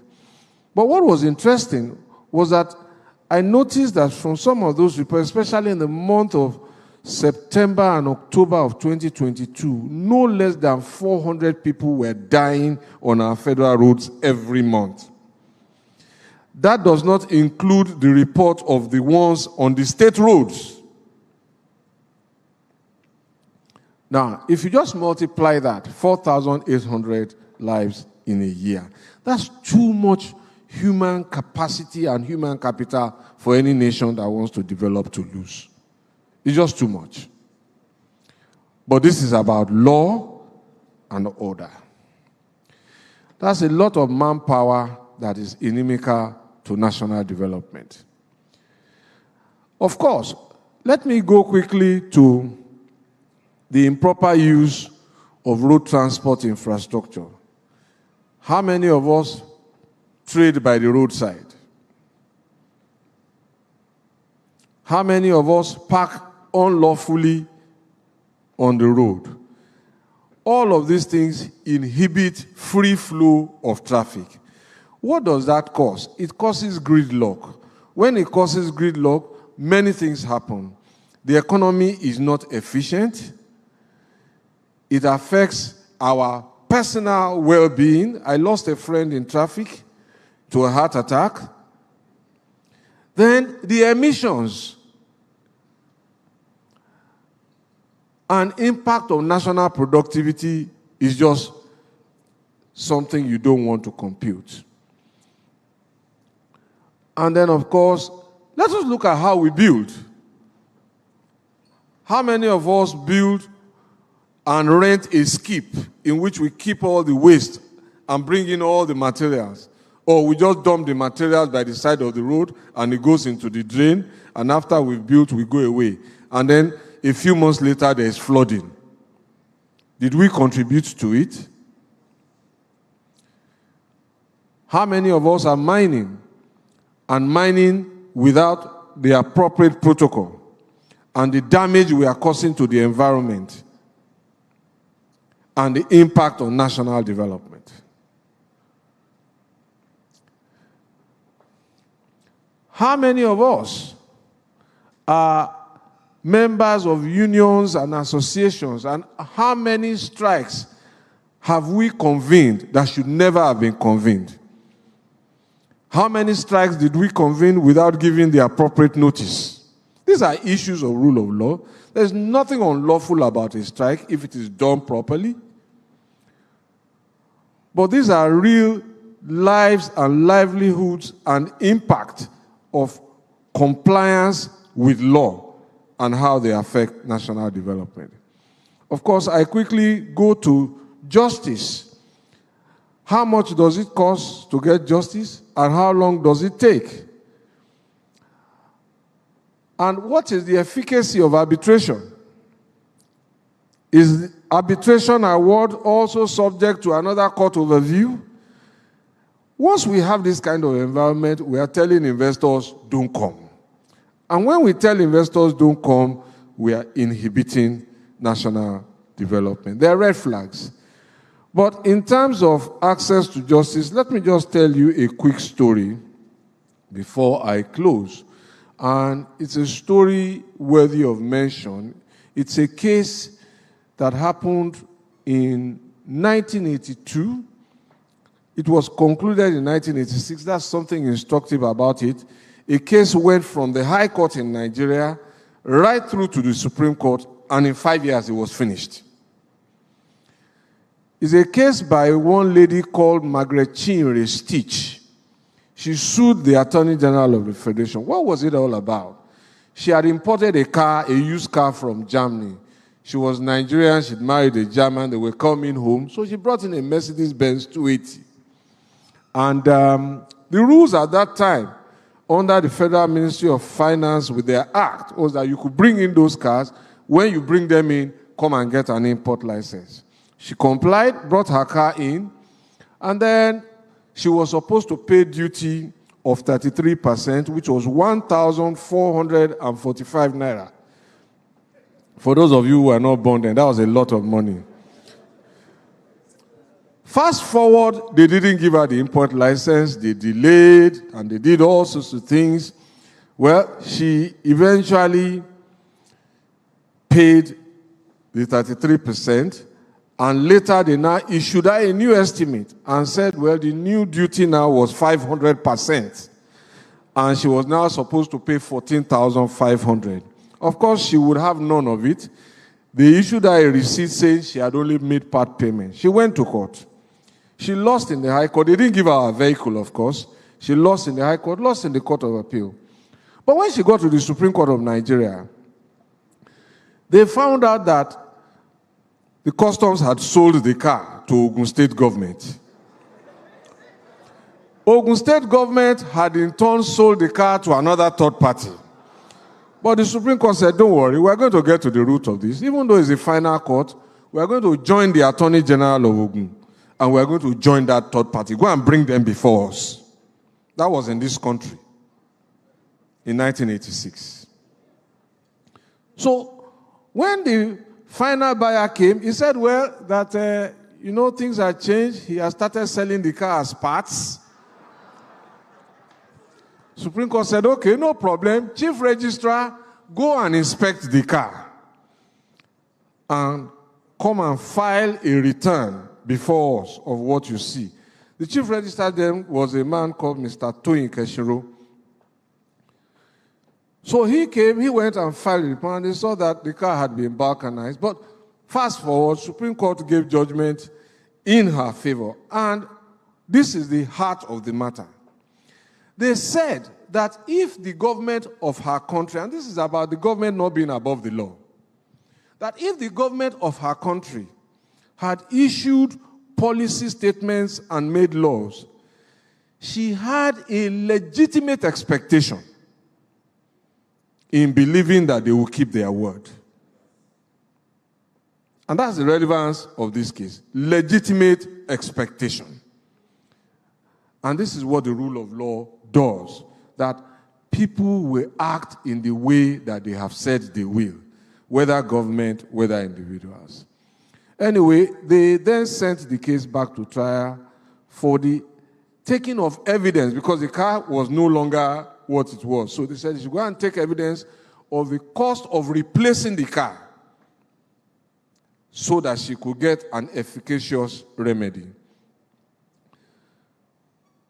I move on and I ask those who vandalize electricity infrastructure, like transformers, towers, and cables, and those who vandalize telecoms and fiber equipment, whether they are mindful of the adverse impact of their conduct on our collective national development.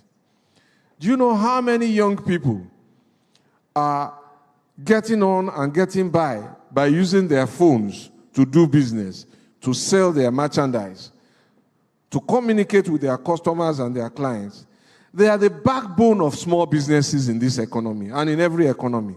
So every time you go and cut fiber cable, every time you go and disconnect electricity, you are killing small businesses in this country. Just understand it. So, and I ask those who improperly dispose of their refuse, who pollute our water bodies, whether they connect these dots to the outbreak of disease, to epidemics, and to deaths, and how many people they unconsciously cost Nigeria in terms of human capital. Have we connected the rule of law to the prevalence of preventable and avoidable diseases like polio, cholera, and measles in our part of the world? Have we? And have we considered what the prospects for overcoming these diseases can be if we just react more positively to sanitation laws and sanitation regulations? Clearly, there is no debate. Rule of law impacts national development, without a doubt.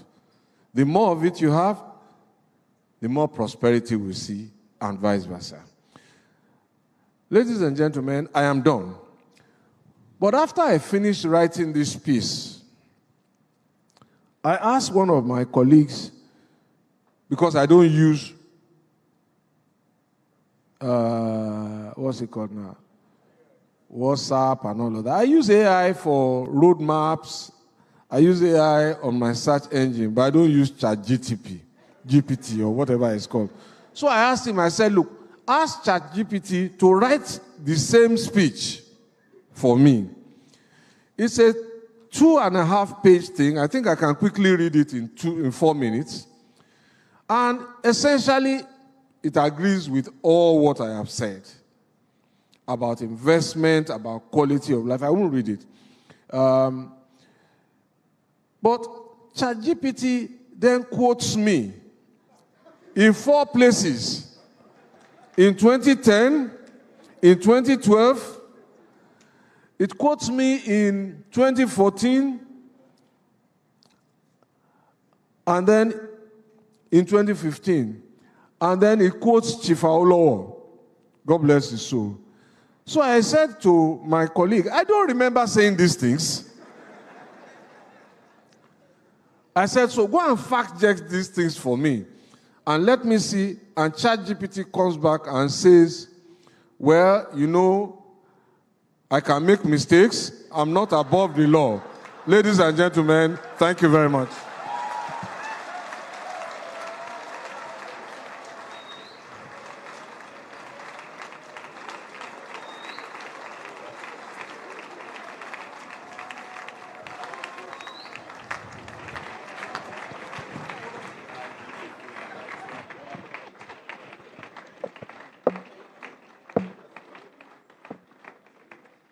A round of applause, please. That was an unexpected end. Please, you might be seated. You may be seated. I wasn't expecting that end. Yeah. Oh, my God. Our next speaker is His Excellency, Professor Chukwuma Charles Soludo.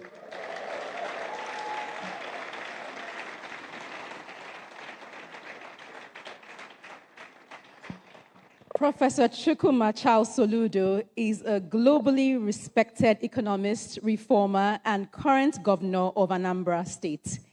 A first-class graduate of economics from the University of Nigeria, Nsukka, he earned his master's and PhD from the same university and became a professor at just 38.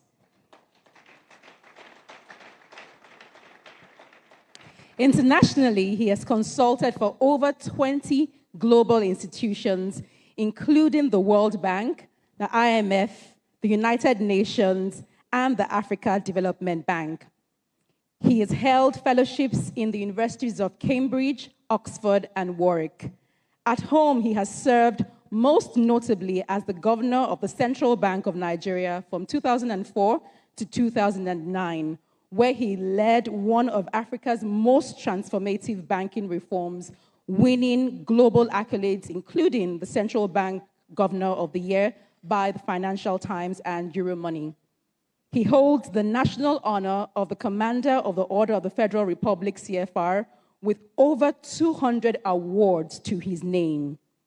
Since becoming governor in 2022, he has brought bold, solution-driven leadership to Anambra State with over 24 national and international recognitions. The world knows him as Mr. Transformation. In Anambra, they simply say the solution is here. Please join me as we welcome back to the platform Nigeria on the special Democracy Day, Professor Chukwuma Soludo.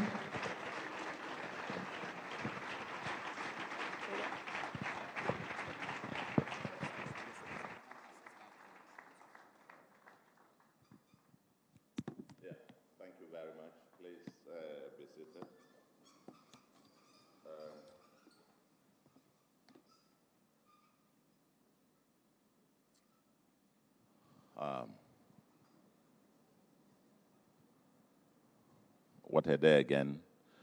Let me say how pleased I am and to say Happy Democracy Day to all of you. And this is to appreciate Pastor Oyemade and the wife and members of the Covenant Nation for the invitation and for dutifully organizing this annual impactful event. Thank you very much for this national service.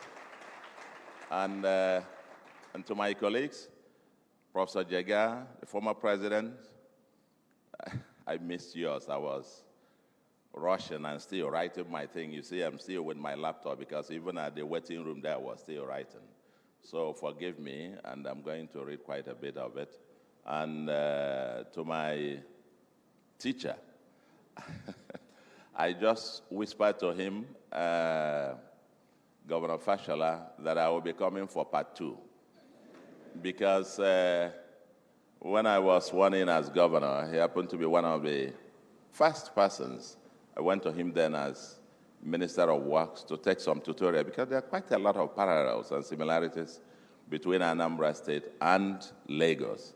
Lagos has the smallest landmass, but Lagos is expanding by reclaiming the ocean. Anambra is Anambra is the second to Lagos in terms of landmass. We are shrinking due to gully erosion.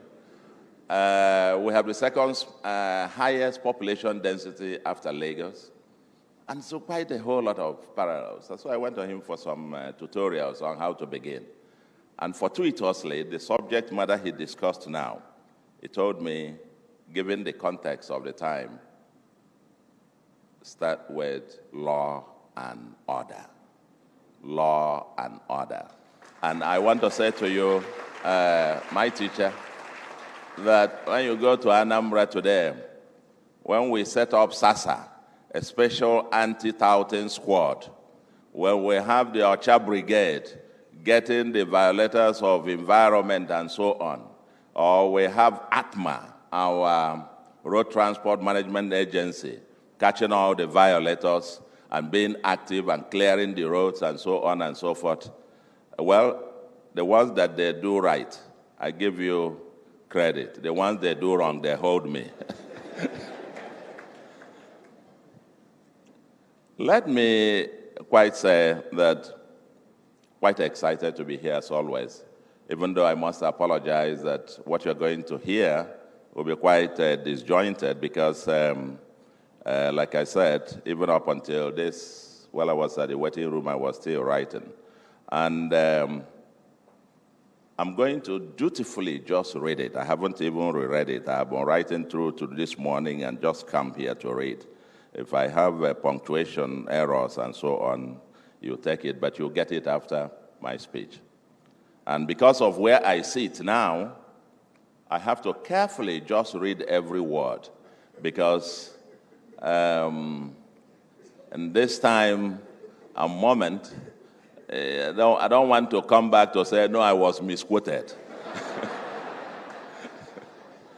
I don't have the liberty of my teacher here. And Prof, because I watched a little bit from the waiting room. I saw I was watching an iPad, part of your intervention. I can so see you will read and then take off to explain and so on. Whatever you say now, you have immunity anyway. So I don't.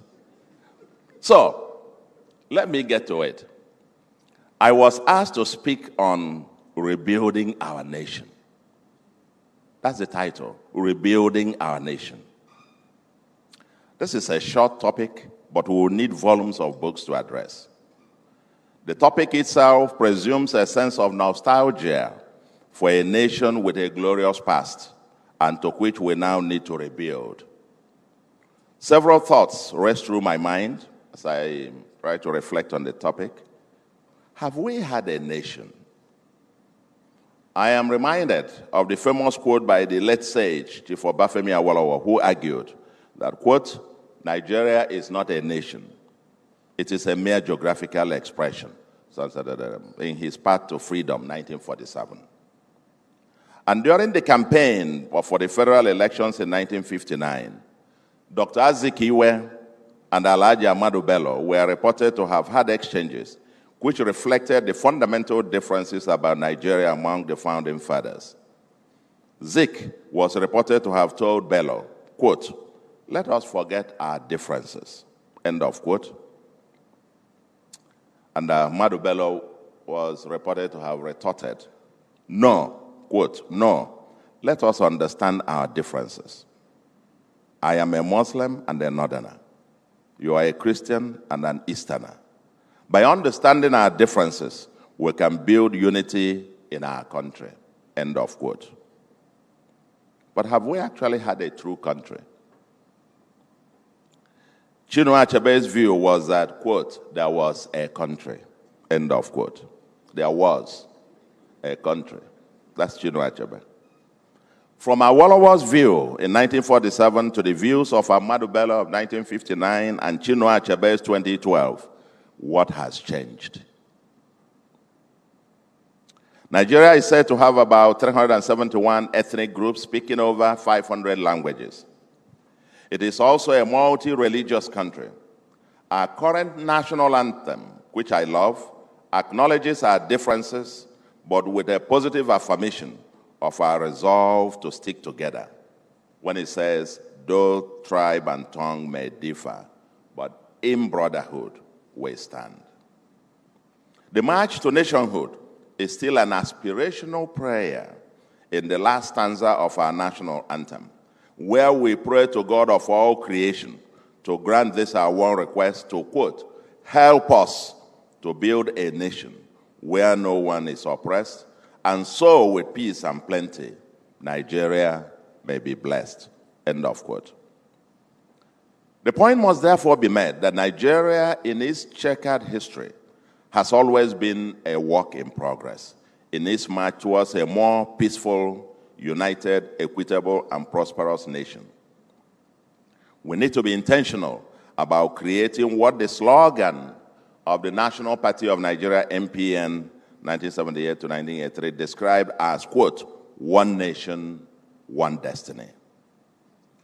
And so consequently, it may be more appropriate to possibly rephrase the title for this intervention as, quote, creating a sustainable Nigerian nation. This should indeed be the urgent everyday conversation by all Nigerians, and I won't pretend that I can address it in a few minutes conversation. Nigeria was stitched together some 111 years ago, and within the first 46 years, our founding fathers organized and liberated us from colonial rule.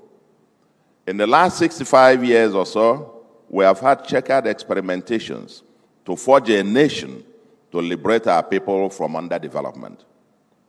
I will argue that this second epoch of our liberation struggle, unquote, has not been fought with purpose-driven organizations with intent to defeat underdevelopment, nor have we intentionally created the new Nigerians to forge a new sustainable nation. That will be the thesis of what I posit here. I'm not going to write the treatise on whole Nigeria and how to get Nigeria up, but we're going to be focusing on two things. Mine will just be to provoke debate and not necessarily to provide all the answers. But before we go further, I need to make a few caveats. As we know, every Nigerian has a long list of what is wrong with Nigeria. Whenever you get Nigerians seated, everybody has his own long list. This people, the other one, I am hungry, I am this one. I have my own list too. But I am not here to rehash the book of Lamentations. I am a die-hard optimist and a believer in Nigeria's future. I apply for my current job because I believe that I can join millions of Nigerians in the search for solutions. Yes, solutions, not lamentations. I see the Nigerian cup as half full and not half empty. I carry my own Nigerianness on my head and my dress. If you look at my cap, you will see this eagle. And my dress, you see the eagle. Is the eagle on Nigeria's coat of arms.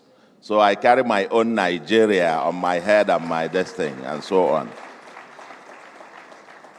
To keep my optimism going, I try a lot of the time to focus more on what is right with or working in Nigeria. Because if you don't have anything else to think about, just remember, you have the Fasholas of this world, you have Pastor Pojus, you have Jegas, and then you have the biggest refinery in the world built by Nigerian. And just remember those positive, it makes you a day. bright a little bit rather than dwelling on the woes and so on and so forth. So I often focus on what is working and what is right. And you can have 100 of such that you can list.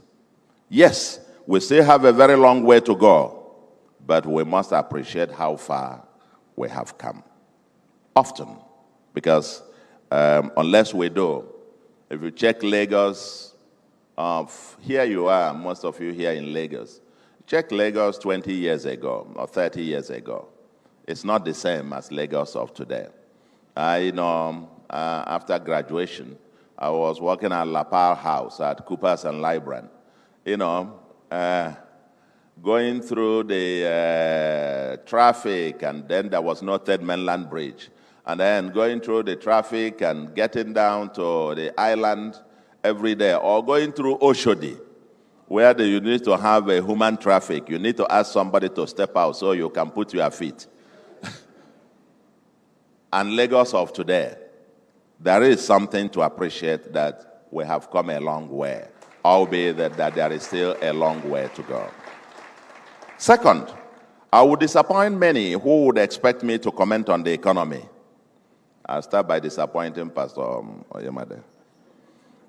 Or to use this forum to offer another, quote, blueprint for economic reforms. I have access to the federal government to offer my advice, if any, and this platform cannot serve the purpose. But let's be clear, and I'm not shy to say this, that the audacious structural reforms embarked upon by the current administration of His Excellency Bola Ahmed Tinubu GCFR have rescued the economy from the tipping point. The endorsements by the World Bank, the IMF, the London Financial Times, rating agencies such as Fitch, Moody's, etc., in my view, are well-deserved.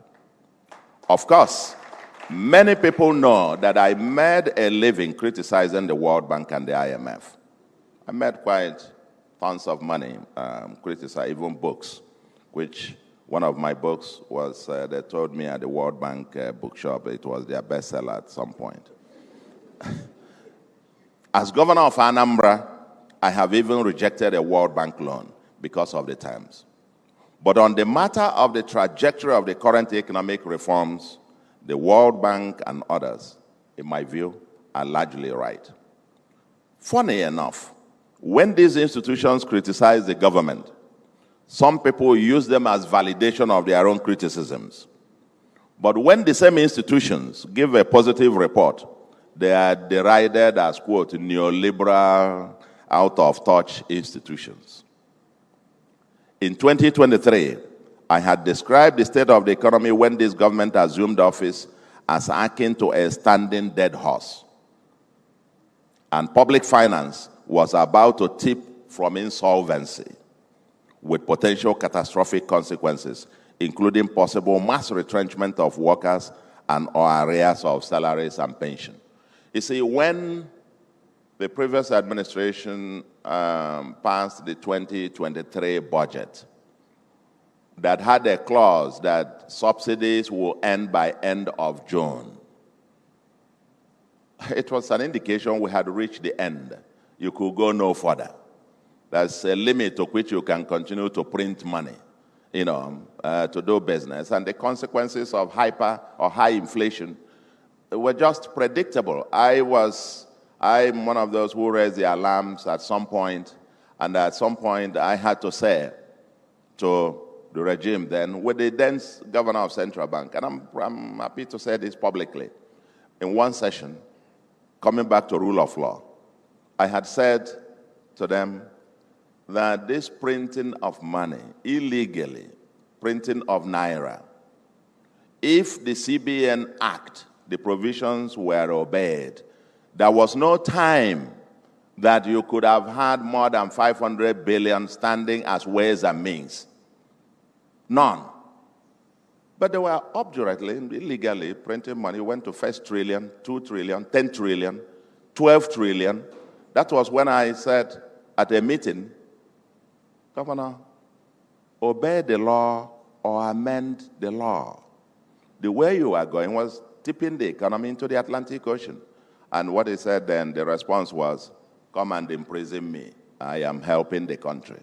I knew that that particular act of printing money, and they printed up to 20-something trillion and poured into the system, and you expect the exchange rate to remain the same, inflation to remain the same, and so on and so forth. That's a joke. Elementary economics tells us that that was a recipe for disaster. And we met it. So when I make the point that we had, if you didn't do the kind of, subsidy removal and all of those things that had to, or dealing with the exchange rate, nobody was going to invest with the multiple exchange rate regime and the arrears that were not paying people and so on and so forth. We had reached where the economy was just standing still, couldn't move any further. And you needed a fundamental rejigging for it to begin to breathe again. And thank God, at least we're here, but still a long way to go. So public finance is back on a solvency path, and macro fundamentals are recovering positively. Yes, there are still a lot more to do, but I urge the president and his team to stay the course. Many analysts have interesting opinions, unquote, but I urge them to go deeper, conduct rigorous counterfactual analysis, and provide credible alternatives. As a friend said recently, the task is always easy, especially if you are not the one doing it. It's always easy. They should just fix power. They should just fix, build roads. They should just... That's what somebody said to me recently. Said, no, don't do anything else. Just give us electricity. I said, as if I'm just going to go and switch on a tap. This is one country where every year people celebrate the previous year or years as the, quote, the good old days. And every new regime points out how it is the only one to bring positive change since the world was created. And I will say to you, but like every Nigerian has his own long list of what is wrong, so also is the list of, quote, expert opinions. For many, the list of what we must do would include, A, maybe restructuring the federation and a new constitution. These are the kind of things you hear, all manner of debates going on every day. Collaborative and coordination arrangements among the three tiers of government, tackling corruption, ensuring predictable and stable macro environment, including low and stable inflation and the exchange rate, addressing security, law and order, rule of law, state policing, providing infrastructure, especially electricity and transport, food security, addressing poverty and unemployment, investing in people, health, education, and empowering vulnerable groups, prioritizing technology, industrialization, and creative economy, fully exploiting our natural resources, tackling challenges of the environment, desertification, flooding, and erosion, ethical and transformational leadership that also delivers efficient, effective, transparent, and accountable governance, etc., etc. The list is quite long. But the real challenge is how to accomplish this, especially given the binding resource constraints and the distributional consequences of any action that you take. So I won't waste your time on this. I'm sure you can add to the long list of what we must do. Somebody the other day said, I'm hungry. And I said, in the part of the world where I come from, people find it shameful for somebody to come out and be saying, I'm hungry. And so when the hunger protest also happened, I know in the Southeast, we launched a different kind of movement, farm to feed. And we say in our place, go and do something about it and not to complain about it. So these things, long list, everybody has his own. But let me return to the substance of our contribution. The nature, and that is the nature of the organization and citizenship required for sustainable nationhood and success in the second liberation struggle against underdevelopment. The first is that we must give our politics a soul by intentionally orchestrating ideologically driven political parties. And second, a new Nigerian must be born again through ethical value rebirth. I say born again, unquote. The time for both to happen was yesterday, but today is still on time because tomorrow may be too late. Let me now get on to these two ideas, and that's where the major area of my contribution to this conversation. The first is this ideological foundations for the next Nigeria, and let's give soul to our politics. Ideology is a system of ideas, beliefs and ideals which define our worldview about the economic, social, and political organization of a society to guarantee happiness, liberty, and welfare of citizens. Individuals who share a similar ideology form a political party, organize and seek power to govern in accordance with their ideology and its consequential policies and programs. More practically, political parties are grouped as either left of center or right of center, depending on their location on the spectrum of the neoliberal progressivism to supra-conservatism. It's a spectrum. Ideological thing is a spectrum. Depending on where you fall on this spectrum, then you are classified. There are, however, different shades in between. But a political party, what is sought, must have a defined ideology from which one can even predict its possible stance or policy on different economic and social issues. Party and government policies and programs are largely derived from the ideology of the party. A political party that is ideologically driven ensures policy program clarity, predictability, and continuity. Without ideology, parties governed by whims and policies through program reversals are common even when the same party retains power. I'm trying to make fundamental argument about how ideological your core beliefs, the framework with which you do your analysis, what you believe, and from which you even derive your policies and so on. If you don't have people who share the same, on the same boat, all this our talk about policy continuity and so on and so forth, it's just, so they govern, even when within the same party. For those who call for policy continuity, they are inadvertently bemoaning the absence of ideology in party or governance. Ideology is therefore the soul of a political party. And in a multi-party democracy, it is the only way to ensure policy program continuity and sustainable progress. And just come with me. On this score, our past may be the beacon to our future. We seem to have developed backwards, as the gains of the Second and Third Republics in terms of rigorous ideological debates and struggles have literally disappeared.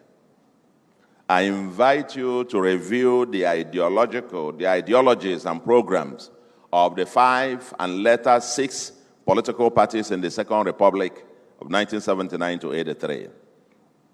We had the GNPP, Great Nigerian People's Party, the National Party of Nigeria, NPN, the NPP, Nigerian People's Party, People's Redemption Party, PRP, and Unity Party of Nigeria, UPN, and later the Nigeria Advanced Party of Tunji Braithwaite. I can still remember the ideologies and cardinal programs. UPN then, for example, Babafemi Awolowo was UPN. If I remember, part of the 4 cardinal programs, something like free education at all levels, free health care at all levels, comprehensive rural development, and a strong national economy. These were like, people sang them, something of this nature. I can still remember them decades. I was just getting into the university then, and in the university days, we were debating all of this. I can still remember them. All the 6 states controlled by Chief Obafemi Awolowo's UPN implemented its programs on free education and free medical services. And all the states of NPN implemented its cardinal programs of mass housing and green revolution, etc., etc.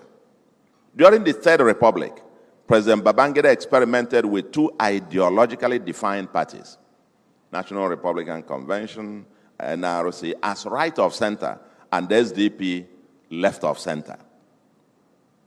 Now, what do we have today? Huh?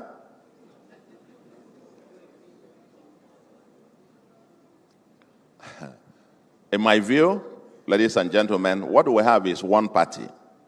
And the name of that party, quote, Nigerian Elite PLC, NEP, with the sole goal of grabbing power and governing, unquote, as the spirit directs, or government by consultants' blueprints. Forget about the different political parties.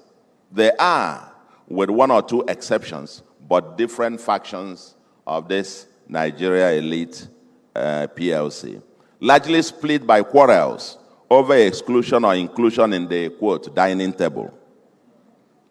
Individuals who can get a seat at the table suddenly realize that, quote, nothing is working, and either form their own parties or join others to, quote, fight for a better Nigeria, end of quote. A euphemism that has become for bring me closer, end of quote. There are extremely very few exceptions, however, who are driven by principles. The two parties quit control most of Nigerian states are PDP and APC. And I ask you, just think for a moment. Can you tell an APC or PDP state if you see one? I don't know if you get my drift. Can you tell if you see an APDP state controlled by PDP, state controlled by APC? Can you tell the difference? Yeah.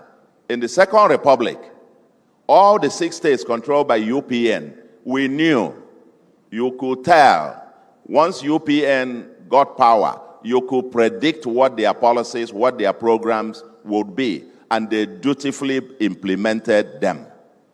Today, parties, so what is the difference?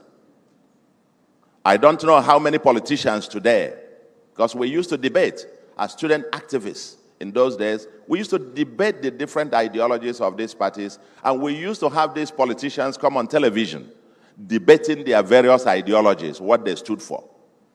It was the intellectual wings of these parties were very active. Some of them even had ideology conclaves of the each political party. Today, not anymore. So I don't know how many politicians today can hold up and explain or defend the ideologies of their political parties. Indeed, the speed with which people switch parties is a testament that political parties are mere platforms of convenient opportunism.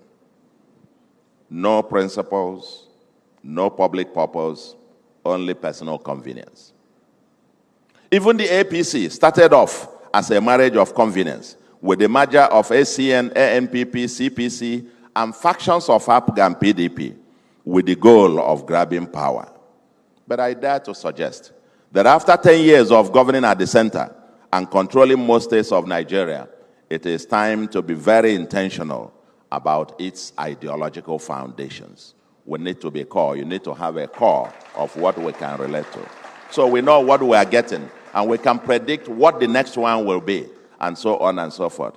Without strong ideological foundations, it is difficult to predict what happens.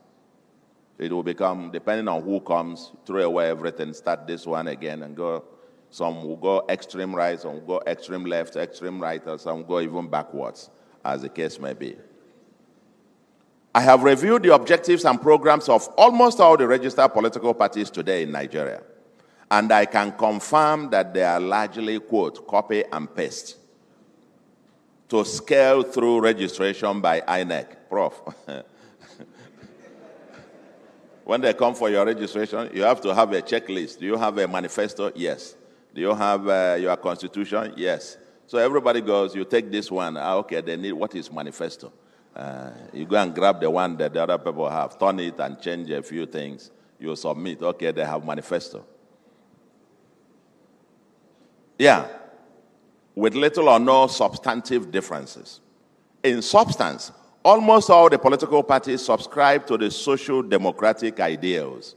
That might surprise you. In terms of what they are saying in their manifesto, registered with INEC, most of them subscribe to the social democratic ideals, which means most of these parties are left of center. So ideologically speaking, there are no opposition political parties in Nigeria. Any reference to, quote, opposition parties is mere semantics, and at best refers to factions of the same Nigeria elite PLC, currently excluded from the dining table. When you are excluded, you form, In many instances, the executive will still have to, quote, lobby members of its own party in the legislature to support its agenda. So in many cases, the real opposition are even factions of the same party, because they just got there, not believing in anything, not driven by anything. They're just a platform to get power, and that's it. And then we go as the Spirit directs us. Therefore, to give our politics content and their soul, things must change. Organizing Nigerians around ideological devices is a sustainable way to mobilize citizens across ethnic and religious divides. I remember then of the PRP days. Chinua Achebe joined the PRP together with Aminu Kano's party. And I remember the lecture he gave at the University of Nigeria then, justifying why he joined, and detailed ideological foundations of PRP and why he should go with Aminu Kano, not with Zig's MPP or with all the other ones that were popular, or MPN. Why the MPN was the bourgeois, the class discussions of those days, and so on and so forth. We must get back as a way to get our place. It is the surest way for a new politics to evolve from the current, quote, turn by turn or chop by chop politics to transformational politics of development that guarantees an answer to the prayer contained in the last stanza of our national anthem. I don't know how the authentic parties will emerge, but I believe that we should intentionally orchestrate them via legislation or regulation. Without this, our politics will continue to be rudderless. For me, and for us at the All Progressives Grand Alliance, APGA, we subscribe to a pragmatic progressivism. We're centrist economic agenda, progressive social agenda with conservative moral values. The 5 fingers of our programs include security, law and order, infrastructure and economic transformation, human capital and social contract that seeks to leave no one behind, and then D, transparent and accountable governance with a new value system, and finally, environmental sustainability, that is effective fiscal planning and taming climate change, flood and gully erosion. For us in APGA, Chapter 2 of the Constitution of Nigeria on fundamental objectives and directive principles of state policy should be the Bible and Quran of public policy in Nigeria. Chapter 2 of Nigerian Constitution provides detailed progressive agenda designed to give every Nigerian a stake in the survival and prosperity of the country en route to shared nationhood. Our policies on totally free primary and secondary education in public schools and free delivery in all, and free antenatal and free delivery in all public hospitals, which have benefited hundreds of thousands of children and women, are part of the progressive agenda, etc. So if you call for progressives in Nigeria, I will proudly raise my hands and can list a dozen or so policies and interventions of my government in Anambra that are intentionally progressive to leave no one behind. For us, progressivism is not a slogan. It is a social political movement and an ideology. It's a belief system about how society should be organized and governed. So as a first step towards a new party politics in Nigeria, let political parties unite along ideological lines not necessarily a merger. Them unite. If you are, I'm a Catholic. If we are Catholics, we believe in the same way of celebrating a mass and so on and so forth. And then you say, my own is St. Peter's this, my own is and that. You are the same. Come together as one. If you unite for the purposes of sustaining or moving Nigeria forward. We should awaken the spirits of Dr. Emma Okpara, Dr. Nnamdi Azikiwe, Chief Obafemi Awolowo, Malam Aminu Kano, etc. In 1983, the parties with progressive credentials, Awolowo's UPN, his manifesto, if I remember, his ideology then was summarized as scientific socialism. Isaac Iwe's NPP with his ideology of neo-welfarism, and Aminu Kano's PRP, I think something like democratic humanism. They formed the Progressive People's Alliance, PPA, ahead of 1983 general elections. Their mistake was that they could not field one presidential candidate. That was their mistake. If you are all progressives and you agree that you have some fundamental underlying core that holds you together, they formed PPA, but they couldn't field a presidential candidate, and that was the mistake.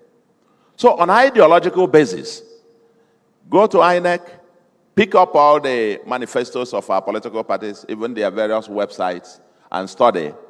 And all these political parties, the following parties in Nigeria are largely in the same room and sharing democratic and center-left credentials. APGA, APC, Labour Party, Social Democratic Party SDP, YPP, ZLP, NNPP, PRP, and AA. Review them.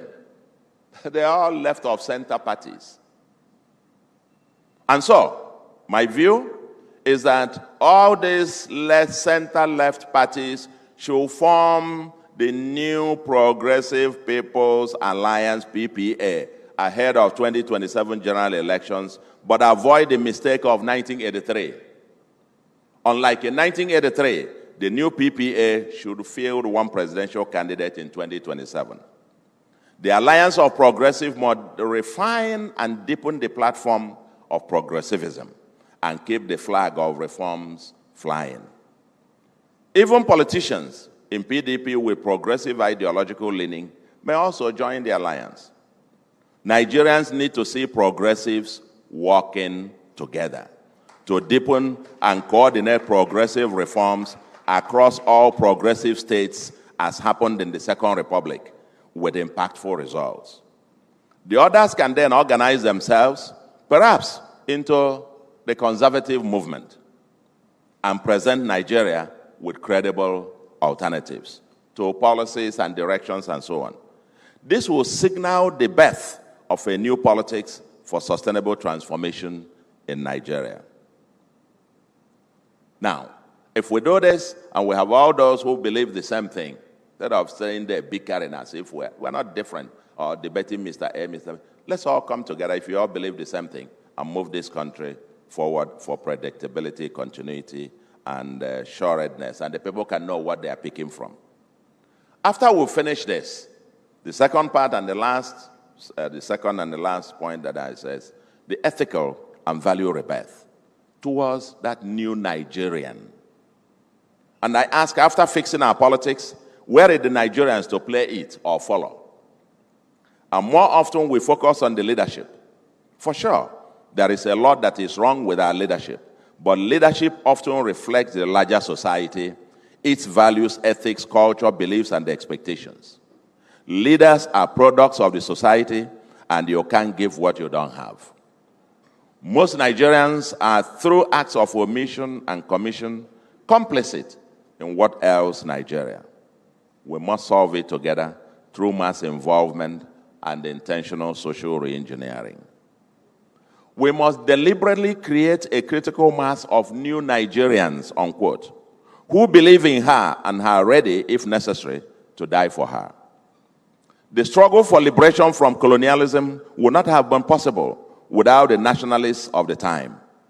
And the current struggle to liberate her from underdevelopment cannot be sustainable without what I call the neo-nationalists of today.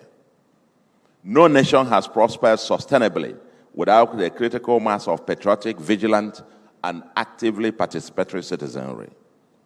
So, let the neo-nationalists ready to die for Nigeria raise their hands.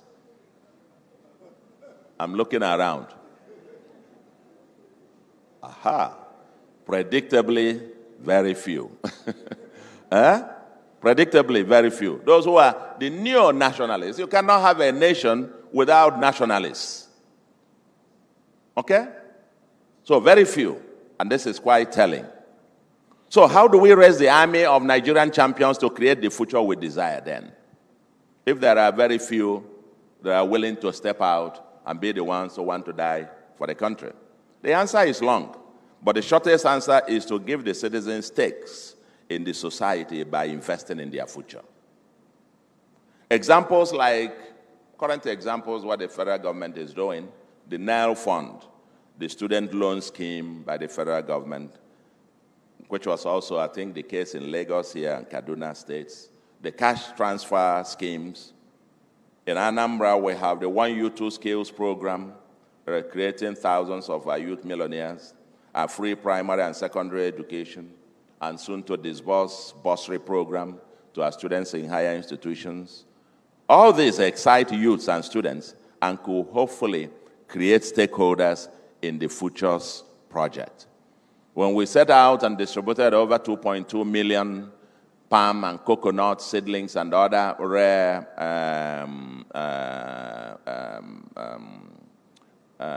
seedlings to over 180,000 households. And the economics is that a poor household that gets 10 to 15 of this, when it starts fruiting in 4 or 5 years, will be permanently out of poverty. It was an intentional progressive agenda to lift hundreds of thousands of families permanently out of poverty. That is how you create this stake. We must give people stake. But we must uproot the debilitating culture of corruption and the freebies. Many of you won't like this part now. The easy or free money culture and the institutions that are weaponized to sustain them. The culture that celebrates and expects something for nothing or wealth without work must give way for a culture that rewards and celebrates hard work, enterprise, and integrity. It is my thesis that a society where no one asks or cares about sources of livelihood, or where most people expect, and celebrate unearned free money, is one where transactional governance will always trump transformational leadership. This dash culture, free money, and I will come in a second. There is a powerful connection between this freebies culture and criminality.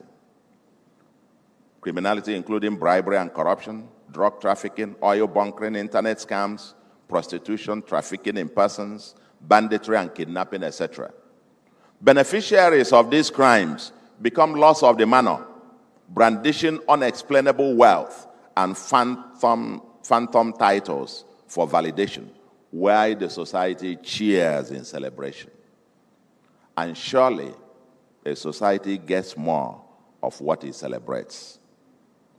For the political class, ethnicity and religion provide easy ladder to the common purse, while most of the others, especially in our superstitious society, resort to, quote, magic.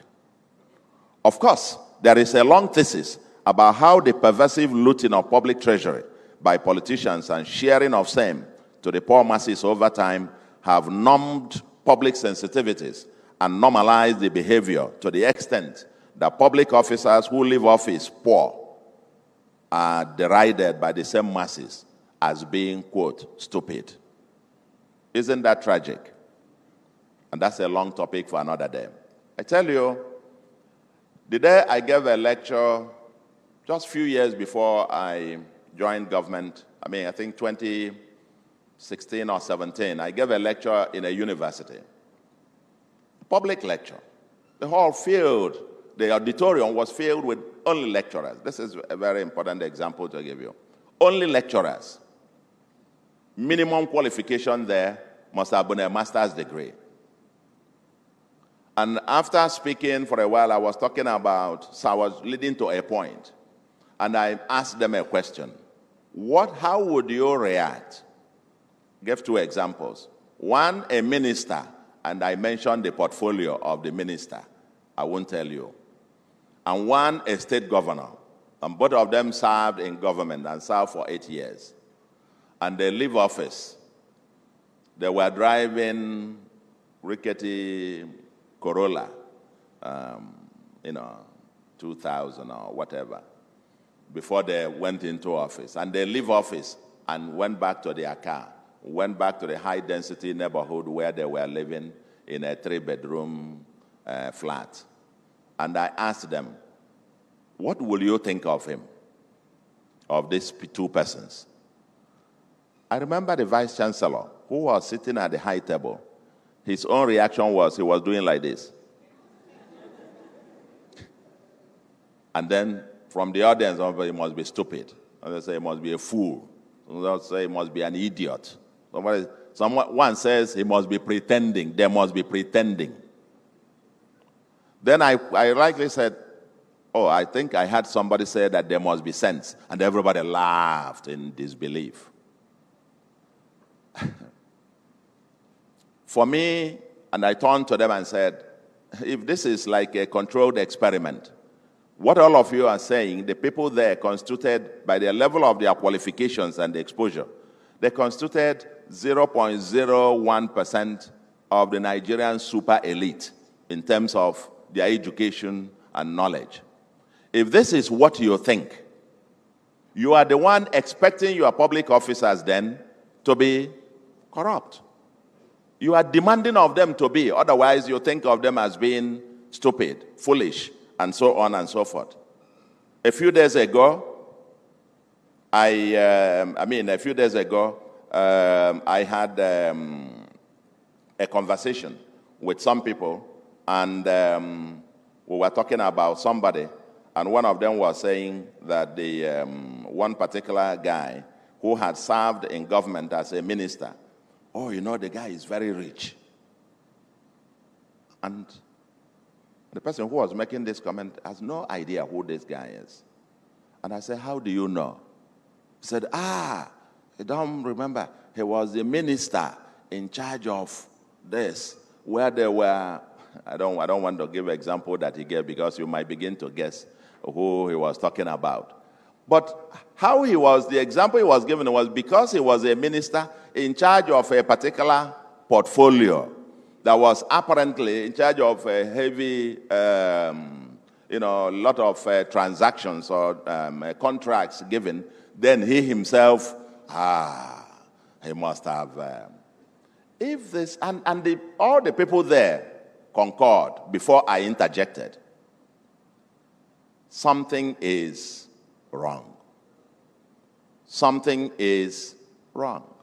Because I say, if this is what we expect, then that's the society that you do what? That you get. And how do we break this particular nexus, as it were? Okay. There is now a clash of values regarding the principles for financial success. This is another area. The time-tested principles of hard work, enterprise, and integrity are being challenged by the, quote, get rich young or die trying philosophy of teaming millions of our youths. Institutions that underpin the new magical principles for wealth are booming. Native doctors, marabouts, and prosperity pastors promising a crown without a cross. These merchants of wealth by magic deceive millions of our youths to shun hard work, expecting dash or free, easy money. Consequently, prison yards all over the world and bushes and forests are filled with youths in search of the easy money. Also, a horde of youths throng into politics with the sole intention to loot and not to serve. Are these the youths to build a new or next Nigeria? To make progress, dear friends, we must break this vicious culture and intentionally promote ethical value rebirth. Here again, ideology comes as a compass for mass mobilization. This is a national emergency requiring urgent national conversation. Current legislation that literally make the legislations that make the fight a federal government affair are inadequate. The liberation struggle must, from the clutches of corruption and challenge to the superstitious belief in wealth by magic or miracles, must be a mass movement requiring all social forces and organizations, including the churches, mosques, markets, civil society organizations, NGOs, etc. Indeed, the Nollywood has a pivotal role to play, because inadvertently, the Nollywood promoted this superstitious belief in wealth via cultism and ritual, and millions of our youths believe them to be true. Every movie that starts, you can predict how it will go, isn't it? Somebody in search of money, he will enter a cult group, and he will sacrifice somebody, isn't it? And then he will make money. And then after making money, buying assets and establishing, then he will repent. A pastor will come, and he will give his life to Christ, and all sins forgiven. But he still owns his properties. Now, that narrative for our youths is like, okay, there is an exit path. Let me first of all get it. Then I know eventually you go to a pastor, he will come and cast and bind, and everything will be forgiven. Now, and many of them are in jail all over the world. We must challenge this intentionally, and I said that we need to be, Nollywood is critical in all of this. We need them in the mental and cultural reconstruction. We must go back. I want anybody to show me somebody who has made money through this magic or so and grown wealth on a sustainable basis.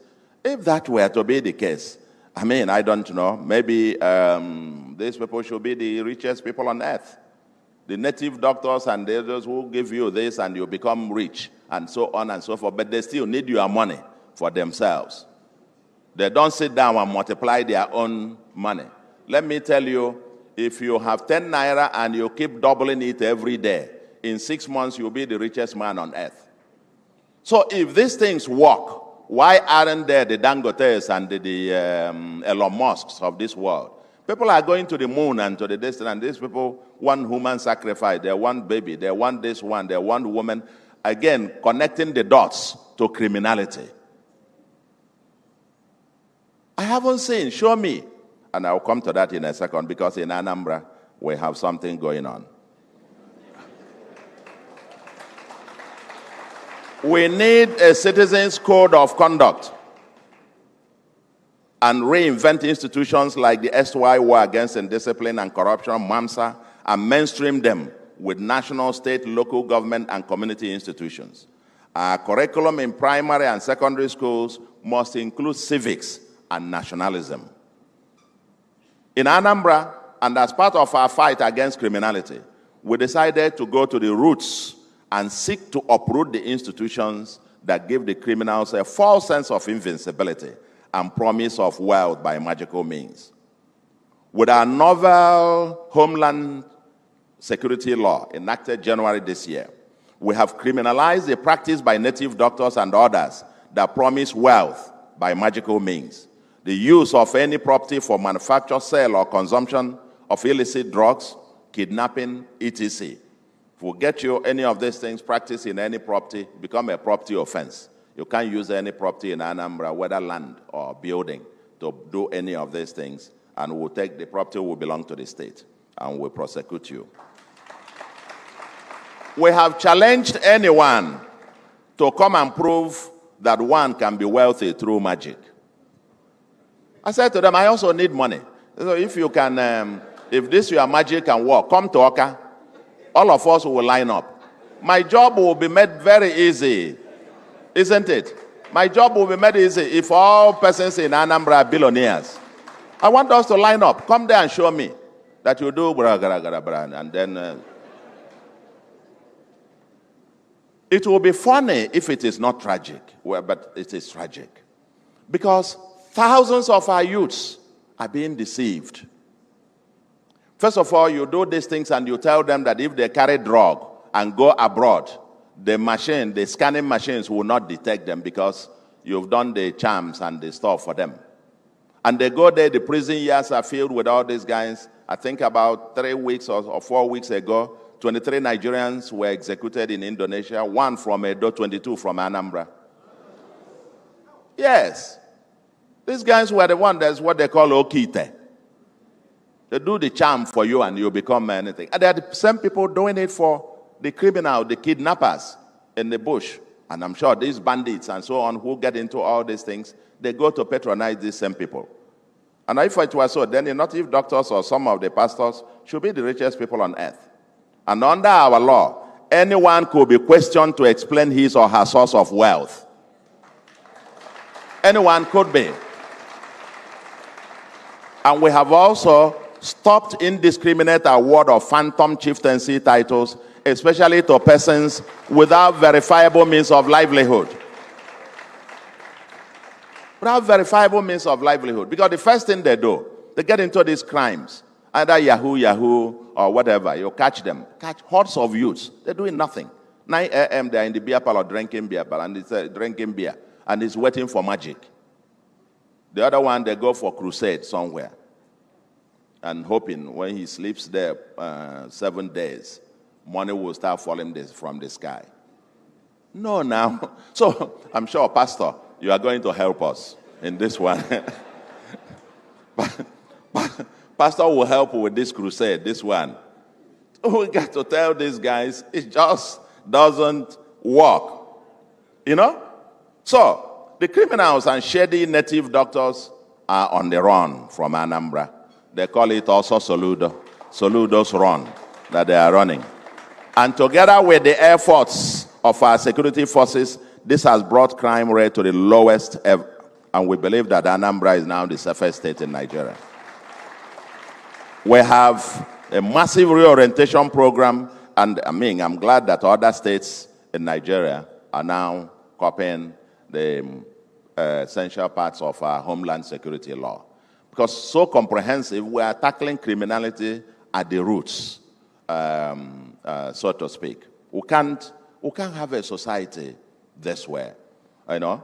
There are those of them who do all this stuff. They finish all this, they go to the road, on the major roads where people are, and you put them along the road, and you say it is their culture. It's not our culture. We've told them, or they go to pollute our waters.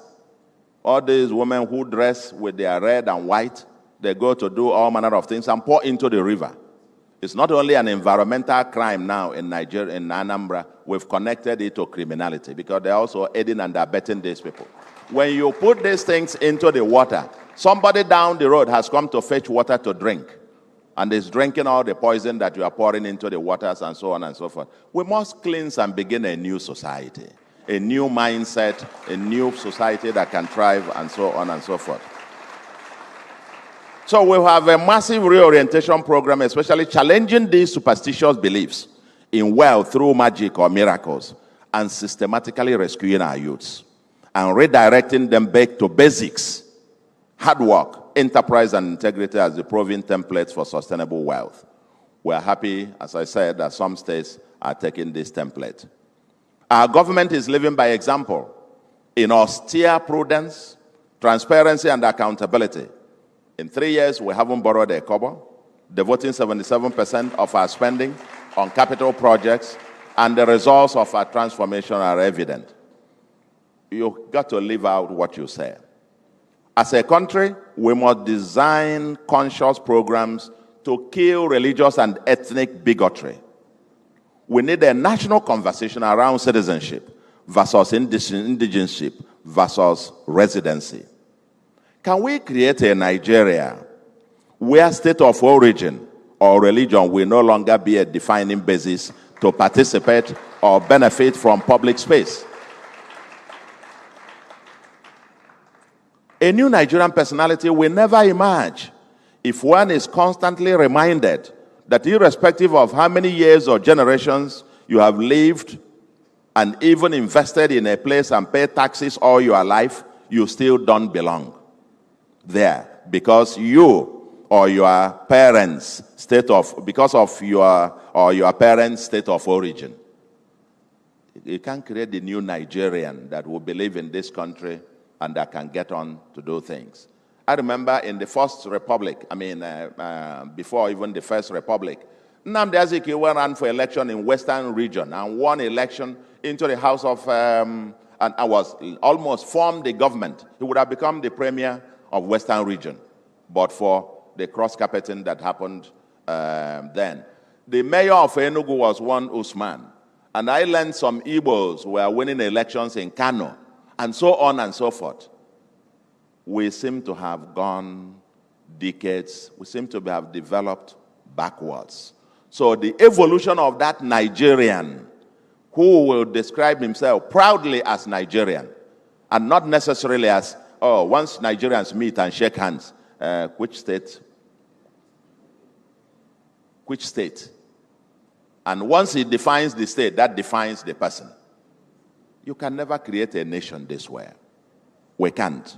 And we must intentionally begin to have, like I said, part of the national conversation should also include a bureau to address grievances against the Nigerian state. And part of the process of building a nation is ongoing. Part of the process of the state that is ongoing, open, and constructive dialogue. In Anambra, we have been trying to experiment with some experiments with impressive successes. Our philosophy of governance is summarized by the slogan, one state, one people, one agenda. We do not see senatorial zones. I am from the south. I don't see the boundary between north, south, and central. We don't see the religion or religious denominations. We prioritize our programs by need, designed to lift all boats up, especially the most neglected sections of society, rather than by nepotism or patronage. The 5 new general hospitals I gave you as an illustration, the 5 general hospitals we have completed in 3 years are all in the North Senatorial Zone, the same zone of my immediate predecessor, and none in my own Southern Zone. And my most celebrated urban regeneration at Okpoko is also in the North Zone.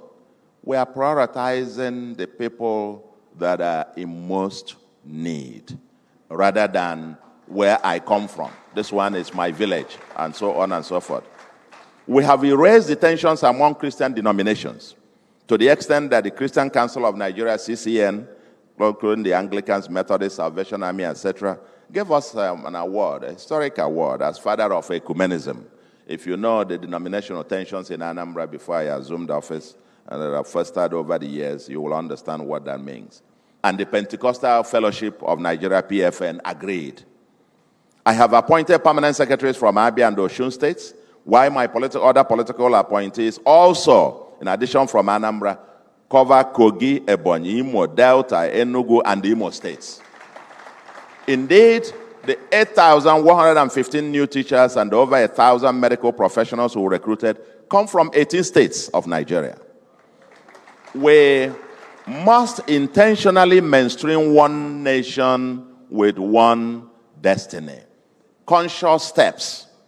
It may be subtle, but a powerful way to create true Nigerians. On dealing with religion, Nigerians have something important to learn from the Yorubas.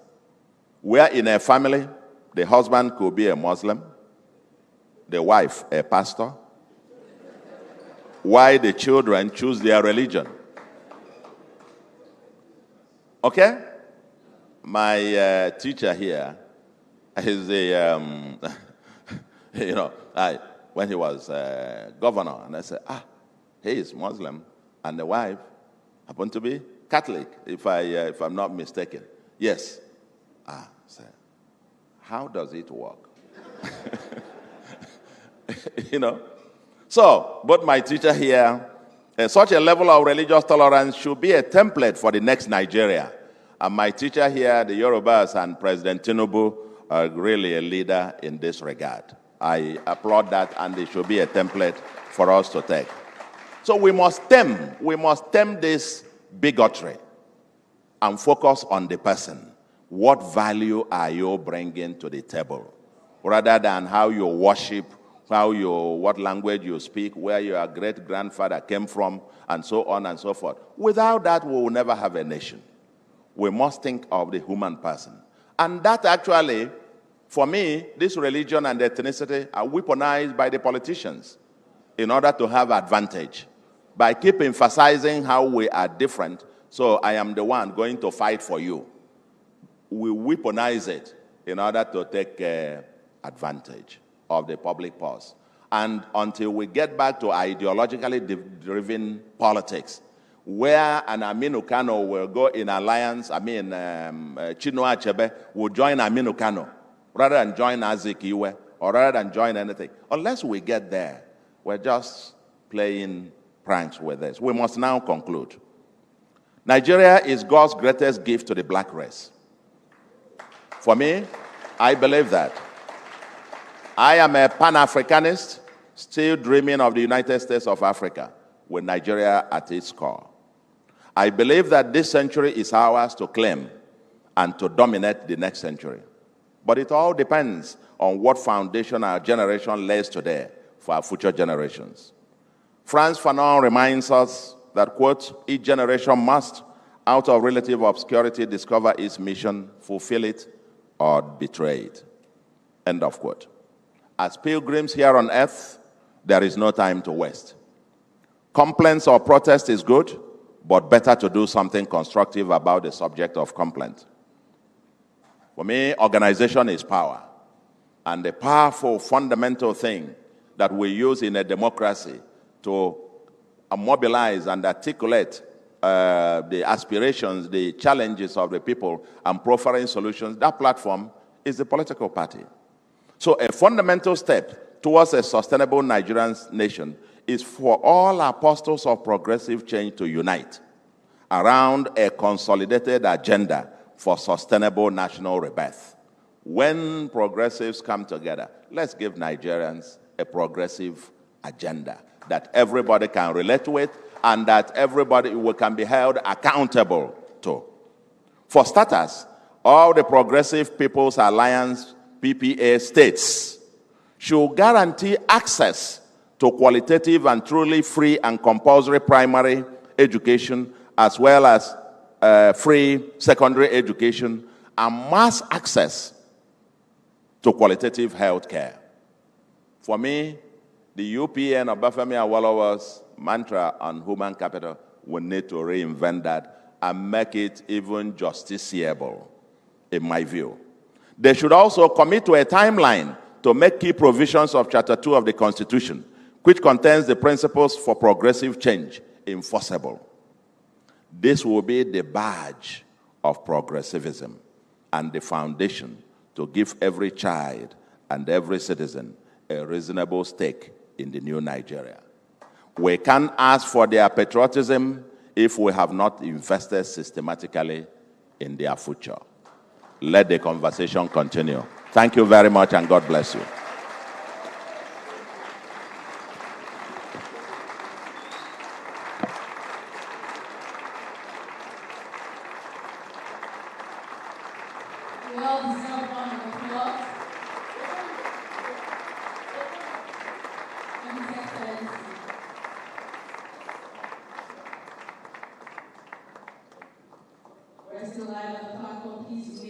Like we said at the beginning and also midway, we would have the opportunity to unpack all of the ideas and insights that we received from all of our speakers today in a panel discussion.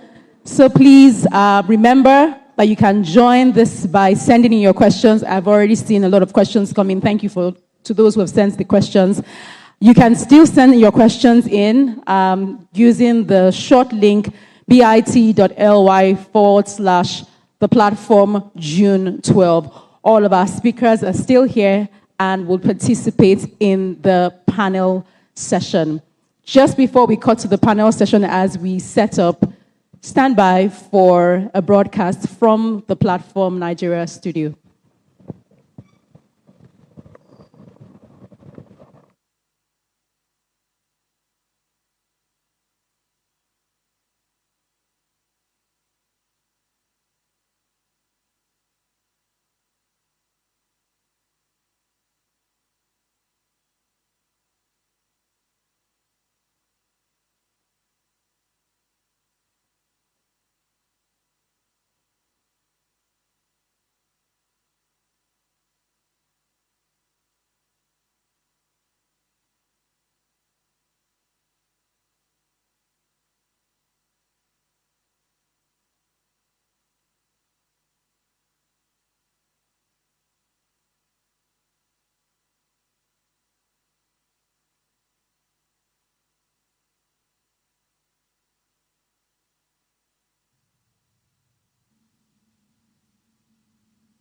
Absolutely. And for me, I was reminded of accountability. You know, just like you said, most of the time we usually think, oh, everything is the government. The government needs to do this. The government needs to do that. But even when policies are in place, if we do not follow those policies, you see that nothing happens.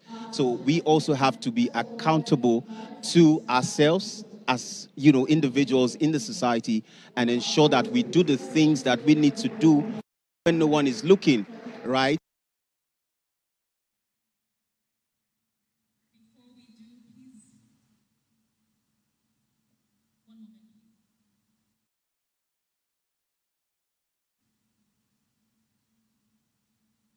And I've learned a few things. We have Bolaji. You know, Bolaji will be speaking with us shortly, right, to really talk about the fact that, you know, maybe a few things that he's going home with today. Hello, Bolaji. How are you doing? I'm very well, thank you. How are you too? Well, Hello. We are here, June 12th. We are grateful for how far the nation has come. I have a question for you. The first question is, are you politically conscious as a young Nigerian? Of course. You are? Of course. Okay, the question is simple. What does it mean to be politically conscious as a young Nigerian? All right. Thank you very much for that question. I mean, I have been politically conscious since before I entered the university. So it means understanding that every action of your political leaders has an effect on your current reality and also on your future. So therefore, I mean, you have a responsibility to follow all of their actions, also follow what's happening in just the news, the government, politics, and everything, and trying to understand, okay, the action of, let's say, the governor, this action of this governor, what would it mean on my future, and what does it tell on my reality? So that's what it means to be politically conscious. Well done. Thank you very much. Interesting. So if you were the president of Nigeria today, what is the first change that you think you would make within our country? All right, thank you very much. I think that is on education, and not just speaking education just like that. It speaks on the content, what are we learning in school, and also what infrastructure do we have that supports learning in school, and education across all levels, from the primary education to secondary to tertiary. And aside from what we learn in classroom, also the civic education is also important, which is one of the things we are here to learn at the Platform Africa. Thank you so much. Thank you so much. It's been, you know, great speaking with you. It's a pleasure. All right. Enjoy the next session. Thank you very much. think that we have to go back to the auditorium now to continue. Yes, Tosin. Absolutely. Let's go on. We still have a panel session coming up, so you definitely want to stay tuned. We're going to have a deeply insightful and enriching conversation. So see you at the main stage. Yes, thank you so much. Bye-bye. Just on the rule of law and how we use our digital infrastructure. So about 3 days ago, there was news came out that someone had a cub, a lion, in a building in Victoria Island. It was carried on the news, channels showed it, and the police said they've invited the man to come to their office. The estate agent said the man signed for it to be a residential building, and they were basically looking for the man. And I was asking myself a question. This man paid rent. He paid using an account That account has a BVN. BVN has name, phone number, picture. Why are we looking for the man? So the question I wanted to ask is, as a former governor of Lagos State, how are we using our digital infrastructure to improve the rule of law? Why should the police be looking for a man that has BVN and all those details? Thank you.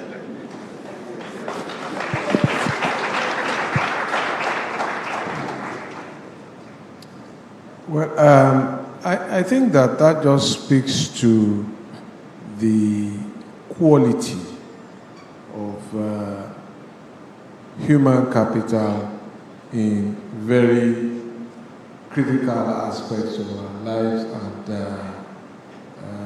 by extension, national development. Because as you rightly said, in the best societies, nobody can thrive on anonymity. If you are anonymous, you will be shut out of that society. And that is the whole idea of BVNs, NINs, and all of that. So it's surprising to me. Unless, of course, the person has taken flight, which is possible. But even then, the person can't just disappear. Because you would then be able to monitor, for example, whether he's operating his account and whether he's operating his telephone device, as to be able to then say this person is operating from here. So it's a question of the capacity that exists in that regard. But the person can't disappear. My question goes to Her Excellency, Dr. Ameenah. You started on with, this very eloquent, intervention around education and its connectivity to national development through R&D innovation. In Nigeria, we seem to have we always call it a unique situation. Today we have far more private universities than government-owned universities. We also have a situation where it would appear that a number of the lecturers in these government-owned universities also double as lecturers in the private universities. When it comes to research and development rankings, the leading university, University of Ibadan, is in perhaps the rank of 4,000 or thereabout in a list of over 9,000 universities ranked in the world. What exactly are we not getting right in terms of research and development? How do we bridge town and gown and ensure that this R&D actually takes us to national development? Thank you for this question. I'll tackle the first part, which is the ranking. The ranking of universities is very often by virtue of output of the academic staff. And the output is measured in terms of publications, and very often the publications have to be in some what we call high-impact journals. And by virtue of the output of the faculties, by virtue of the output, and of course the visibility, the ranking will go up. So I think the homework has to be done within Ibadan, you mentioned, because that used to be a flagship institution for Nigeria. And I'm very surprised that you're saying that the ranking is 4,000 or 9,000 universities. So something has to be looked at to see what is happening. And this links up directly to the next part of your question, which is the research and development not making impact. This is something which is very common, which is very true for many institutions, not just in Africa, but many parts of the global south. I increasingly now refer to them as the global majority because I don't like the global south very much. This is because these result finding from institution, they somehow do not cross the valley of death because they don't get the necessary funding so that they can really create impact at the level of the communities. Having said this, so this is one of the areas that needs to be addressed because having looked at the negatives, I must say that Nigeria is perhaps one of the few countries in Africa that already has about 10 unicorns. So things are not so bad when you look at it globally. But increasingly, we must look at two things. First, getting the ideas to traverse the valley of death, go to make enterprises, and enterprises become job creators. That's a very important issue. The second point is that many of the publications of African researchers, they end up in the gray literature. And when they end up in the gray literature, they're not very visible to the outside world. But still, if you dig out a lot of this gray literature, you'll find that you actually can create impact at the level of the community. So it depends again on the leadership of your institution, leadership of the Minister of Higher Education, to see to it that these results are applied within the community to create impact, and at the same time, look for government involvement more and more, because at the end of the day, whether we have private sector leading the way, we still need government in terms of regulation. And if we can find this right recipe to bringing in the investment for these researchers, for these budding entrepreneurs, Africans will become job creators and not just job seekers. Thank you very much. Next question will be for Professor Jega. You spoke a lot about, strengthening democratic institutions and some of the pitfalls. Now, last week, about a week ago, someone tweeted that if not for him, the president of one of the biggest countries in the world will not have become the president because of the amount he spent. He's not a Nigerian. Now, just bringing it home, Kama has a rule of shadow directors. There are directors, there are people who are not on the board, but exert influence on the company. Given what we've seen in the political space, do you think we need to have shadow, like Babasokwe, shadow people? How do we regulate this political space domestically? We know people appoint people. Just part of domestication of our laws, we've been dealing with it for 26 years. Just like Kama, should we have a way to also regulate them because we know they exist?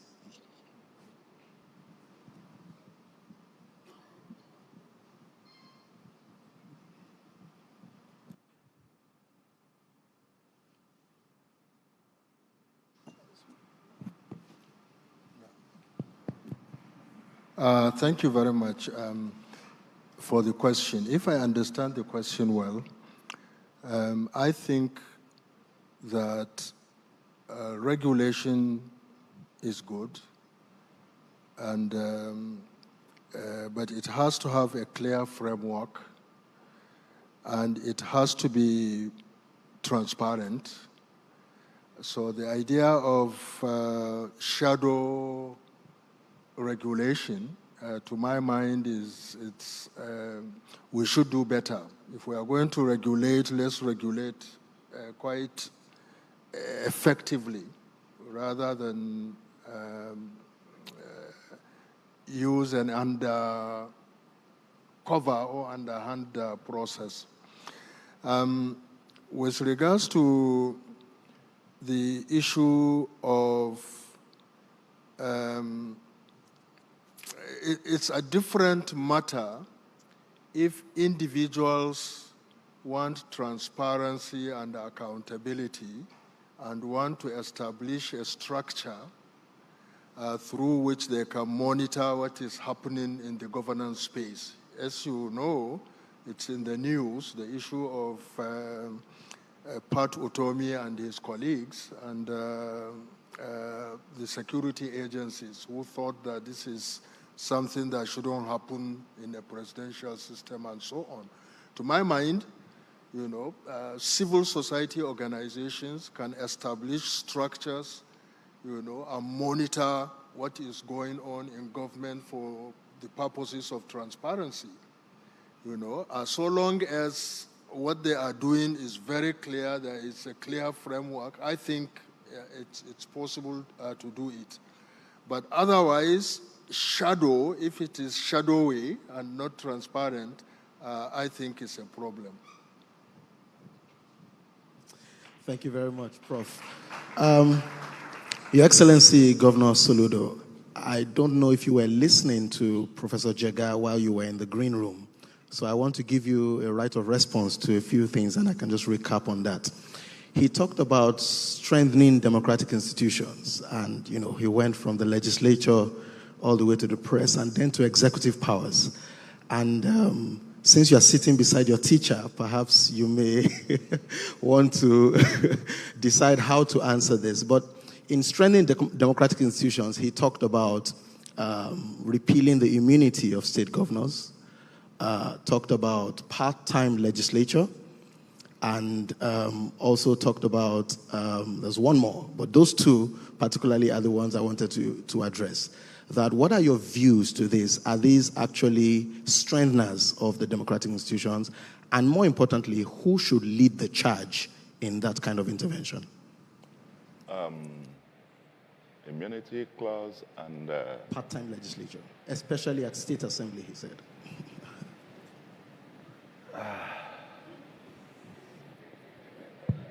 Well, I thought, since I have the liberty, the advantage of having my teacher beside me, should have just passed it on to him, and you are nearer to him. We have a special question for him as well. You are closer to him with the mic.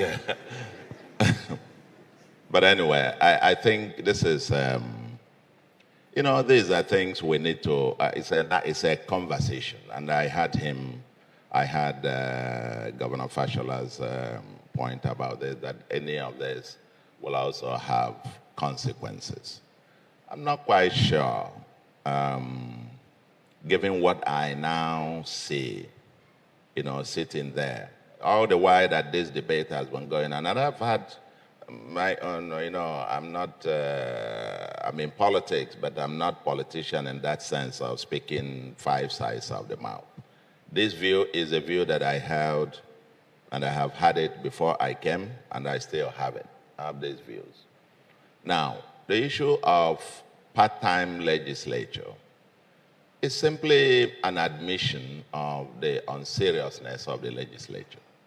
Because if the legislature does its job,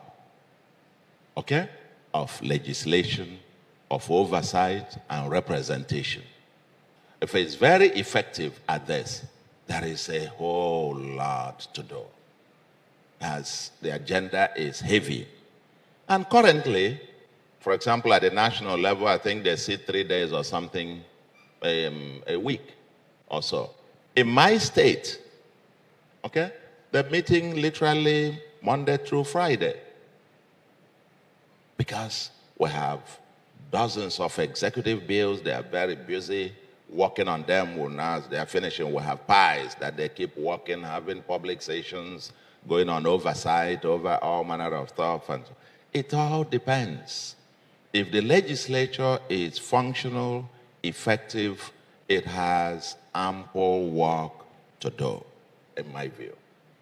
Nevertheless, however, let me put a footnote, which is subtext to this. And that is what my former boss and former president of Nigeria used to tell us when we were in government. In his government, every time he used to say, each one of you must have a second address. That anybody and everybody in government must have a second address. In fact, he told us then that the person he spent the longest time on the phone with every day was his farm manager. And almost every other weekend, if you wanted to see him, you go to Otta. And one day I visited him and he had to take me around to see the place, and we went to see one pig that was ill. And he knew which one was sick as president of Nigeria. So, I guess part of it is the issue of what else, what are the other sources of livelihood other than, depending on this. Because when somebody has come into this position with nothing else, absolutely nothing else, and the remuneration is quite a pittance, then it begins to raise the question as to whether we could otherwise, make it part-time so that he can devote more time to other sources of livelihood. I see the argument in that regard. But for me, what I said to politicians who are coming into office, I said, better have something else that was ongoing before you. But if you are looking for this as a source of livelihood, it's going to be very, very tough. Extremely so. I became governor of Anambra, and as my teacher knows, he knows what the salary is. When they came to me for my said to bring my account number, and I asked them, what's the salary? And they showed it to me. I said, no, it must be wrong. Something 100,000 is my salary. I said, no, this must be, it must be, go and check. And they went and checked and came back. Meanwhile, in the previous year, before I joined in, the tax I paid to the state government happened to be very multiples of what they were now going to be paying me. So I decided to say, I said, now, wait, I'm coming. I have not received a kobo in payment in protest of that payment. So there is the issue of remuneration, requiring people to now have something else to do rather than this as effective. But there is a conflict, which is effectiveness of the job. If you leave that as a part-time, then the job of the legislature will never get, in my view, will never get done. That's number one. Number two, for executive thing about immunity or non-immunity, as a person, I'm indifferent. Personally, if it is for me, I will say, please, remove it like yesterday. Because if you have nothing to fear, we'll try as much as possible to do it the best way we can. However, the other side as well is that there is a cost to it, and which is that people can get you bogged down with all manner of frivolous suits, frivolous anything. You say something to somebody, they sue you in your personal this thing. You go and start answering. Before long, you have somebody's, you enforce right of way, and you get things, they sue you. And you start going to hire lawyers to answer suit cases, 500 cases, 1,000 cases, in your personal capacity as an individual. I'm not quite sure how that is going to work and how you are going to do the job as governor. So, neither here nor there, in my view. I'm not quite sure it strengthens anything. But if anybody commits a crime, you wait for the person, in my view. Wait for the person, maximum 8 years. You're out of it, and you prosecute for a crime. So to speak. But while you're on the job, please get the job done. But as a personal level, I'm indifferent. Thank you. Thank you, Excellency. Thank you. The next question, Professor Soludo, Your Excellency, is also for you. Yes, sir. Okay. You're one of the states that has made giant strides, your educational reform. When Professor Jega was speaking, he said INEC should have tested the technology equipment they use for the election very well. We saw what happened with JAMB. Now, WAEC is also saying they're going to start CBA testing this year. 1.9 million students. For the JAMB one, they said something was also not well tested. What is your view on this JAMB debacle? On the JAMB incident? What's your view on it? That's when you want to put me in trouble. Because, Anambra happened to be one of the places where there were hiccups, as it were. And finally, that was resolved to the glory of God. Let me say this. Technology is upon us. We cannot, for any failure, I will make 2-3 quick points. We cannot, because of failure of one experiment or the other, then say the response is to go back to analog system. No, that's not the response. I remember when in the late 80s, when I bought my V-boot that was supposed to be automatic. And when it had a problem, I took it to my mechanic, the man that was said to be the expert in fixing Mercedes. And his suggestion was, that the problem is this automatic thing. That if I permit him, he was going to change the system and take it to manual. That manual was the real one that didn't give up.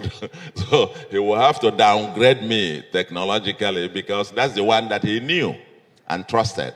I want to say that we must embrace technology.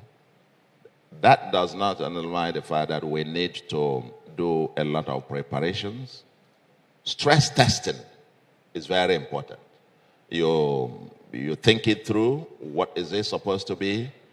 Stress test it, stress test, and stress test. My recommendation is test once, test twice, test three. Not just once, not twice. And to get it well. We prepare, we put out the resources to make sure that they are enough. And then where do you deploy them and make sure that the other ancillary services, such as access to network, actually will function in that place? Again, test, and stress test. Going back to the analog system, in my view, is not the solution. Every mechanical thing, technology-wise, we must also give a margin of error. I have a background, my forte, part of my, when I used to be, I don't know, in my previous life, numbers, statistics. I look at the margin of error. Okay? Is it 30%? Is it 3%? Is it this? And if you've tested that over a period of time, are we improving or are we retrogressive? Maybe the first time you tested it, the error was 10%. Then you try to improve and it's minimized to 2%, to 1%, to 0.1%, and so on and so forth. If we are making progress that way, for me that is it. But to assume that there will be an error-free system with a mechanical device, it's impossible. You can even pull out a brand new car from a garage and you get home tomorrow, it doesn't start. There is that probability. Boeing and brand new aircrafts crashed. There can always be something nice. But the only thing is that we must intentionally prepare to make sure that technology doesn't fail. Embracing technology, there's no substitute to it. Thank you. Thank you very much. And just to pick up on that point, Your Excellency, on embracing technology, I'll come to Mr. Fashola. Your Excellency, I know you gave a disclaimer, the same thing that ChatGPT usually says at the end of its search. But as governor of Lagos, two-time governor of Lagos State, I believe you can relate with this experience. And my family and I, just this last Muslim holiday, we decided to go to the Badagry beach, close to the Seme border, on the Badagry-Seme road there. And those states and non-state actors you talked about, we counted about 30 actors or actresses, roadblocks on both sides of the road. And my point is, just talking about technology, isn't there, because every one of them will tell you they have a reason for being there. Every agency of government will say they're inspecting something, that could be smuggled in or smuggled out. Isn't there a technological solution to this?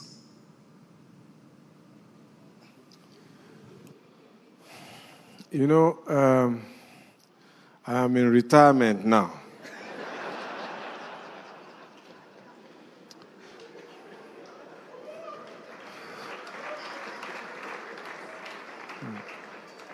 And I think that is what Governor Charles Soludo is looking forward to.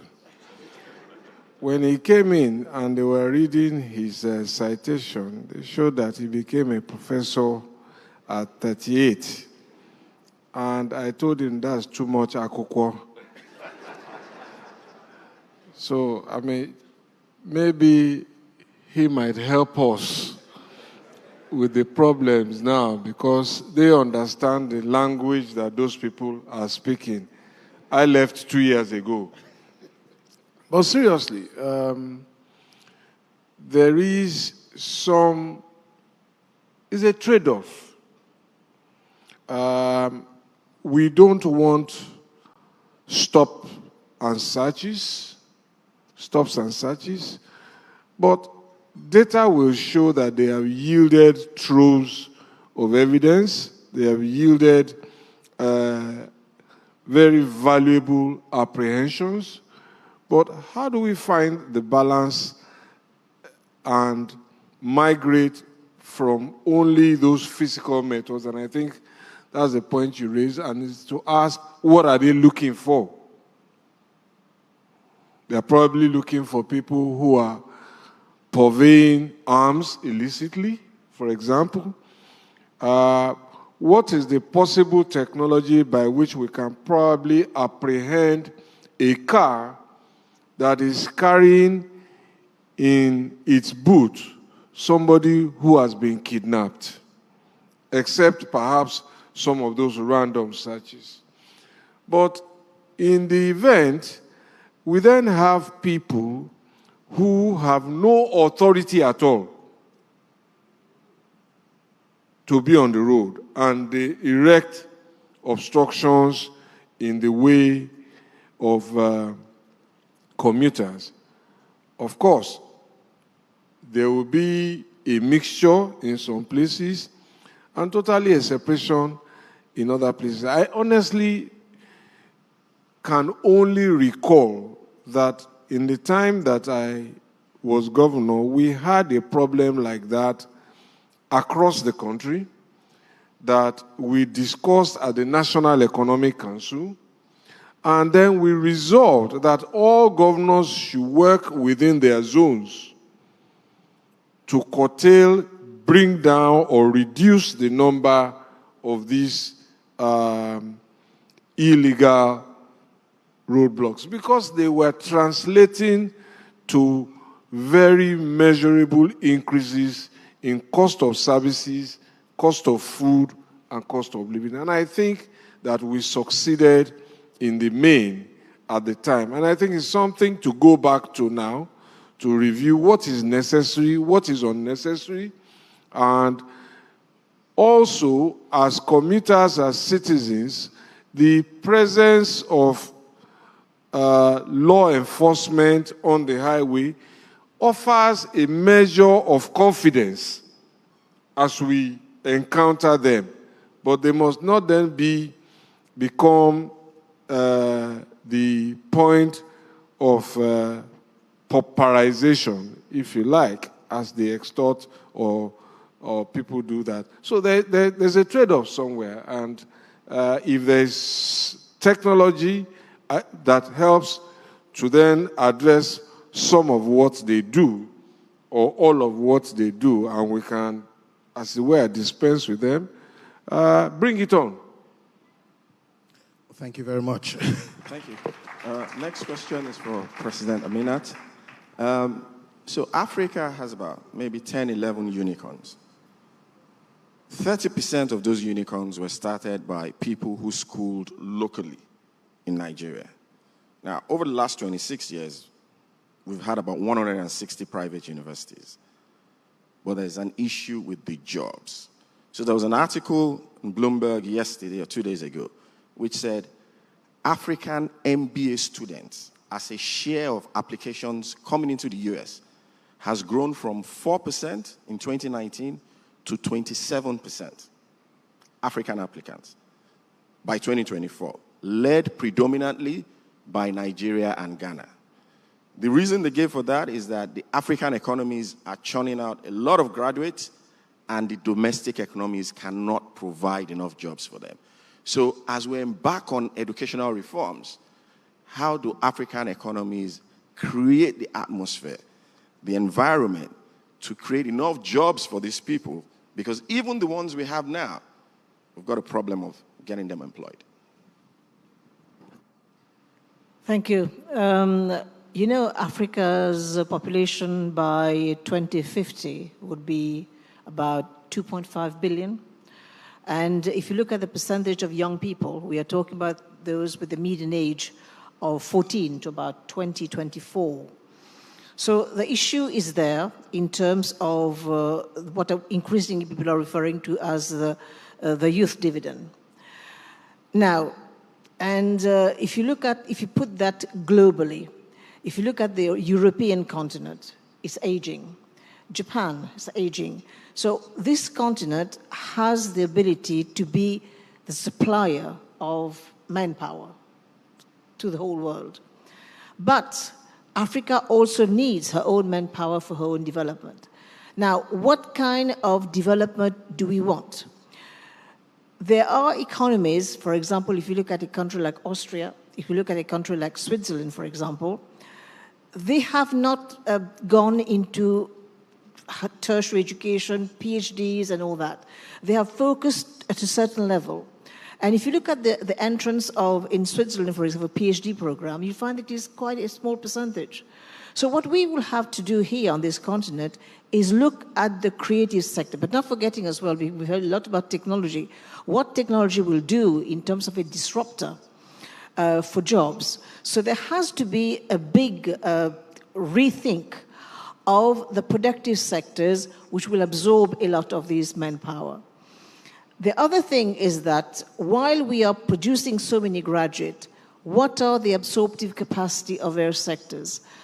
Again, I'll come back to this issue of sectors like science-related, IT-related, you name it, production. And so we're going to have a rethink. But I think one sector, and I keep saying this, it may sound like a broken record, where Africa stands to really make an impact is the sector of agriculture. If you look at the entire value chain, we really have a potential to make a dent because A, we'll become food sovereign, and I'm not using the word food security here, I'm using food sovereignty. The second thing is that if you start transforming at all levels through innovative practices, we can create lots of jobs for our youth. And don't forget, these are the figures from the African Development Bank, that the sector of agriculture is already a $1 trillion business. That's one thing. If you look at the sector of energy, we've had many companies operating. We've seen, for example, Mkopa, for example, in Mali that had started for energy.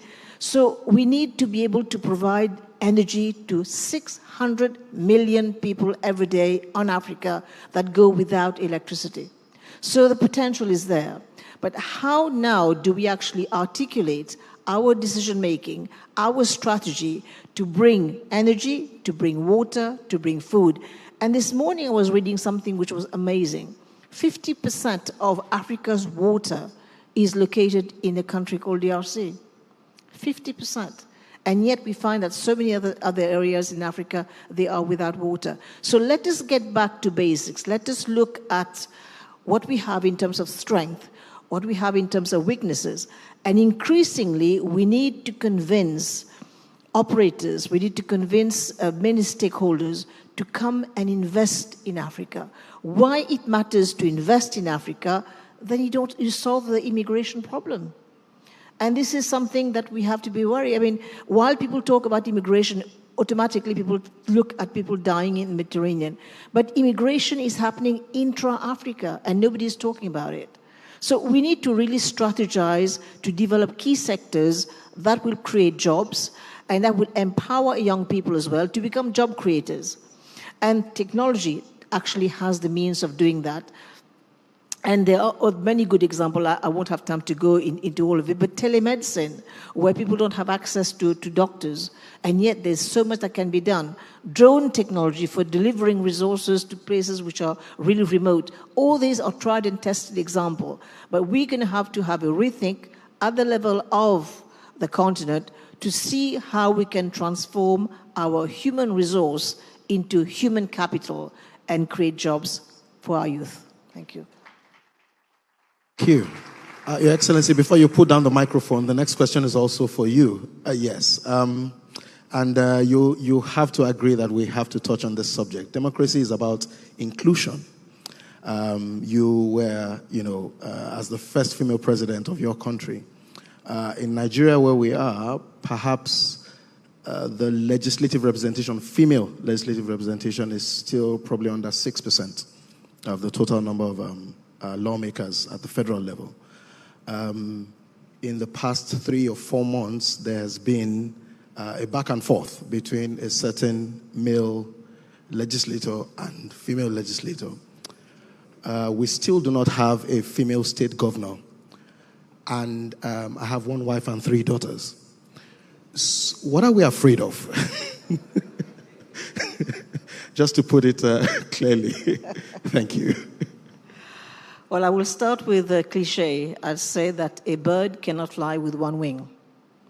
So a bird, it cannot fly with one wing. So if we really want the economy of any country to move, we're going to have to be as inclusive as possible. And we have also good examples. I'll go back to one country, Rwanda, for example. It had started with a genocide, 1994, and the country has really brought in, I think it's one of the countries in Africa with the highest representation of female. Next one, I think, is South Africa and Ethiopia. And if you do a correlation, you'll find that these countries that have been inclusive, that have included many more female, these countries have been more prosperous, right? And they have moved very, very fast. So I think we just have to come and walk the talk. And if you say we're going to be inclusive, let it not be a slogan. Let it really become a reality. And for your daughters, just like I have daughters, like I was a daughter at some point as well, there's one thing that we're going to have to teach our girls. We're going to have to teach them to take risk. I did. I took risk, right? Then the second thing I have in terms of messaging, and it may sound funny, marry well. Choose your partner. While behind every man's success there is a woman, behind every woman's success there is a family. So we need the supportive husbands. We need them to actually bring them on board. Now, the other thing I just want to quickly react on, you mentioned democracy, right? Democracy is a word which has been used and abused, right? What do we really mean by democratic process? Very often people say, oh, free and fair election. Yes, that's one component. The other component is good governance, has been mentioned so many times before. It means an independent judiciary. It means a free media, precisely to address the issue of free speech. It means many things, and it is not only the power to go and vote. That's fair enough, you can vote. But if you stick to just the voting and you ignore the equal opportunity, the freedom of speech, independent judiciary, media, all these, then you just become electoral democracy. And I don't think that serves any purpose whatsoever.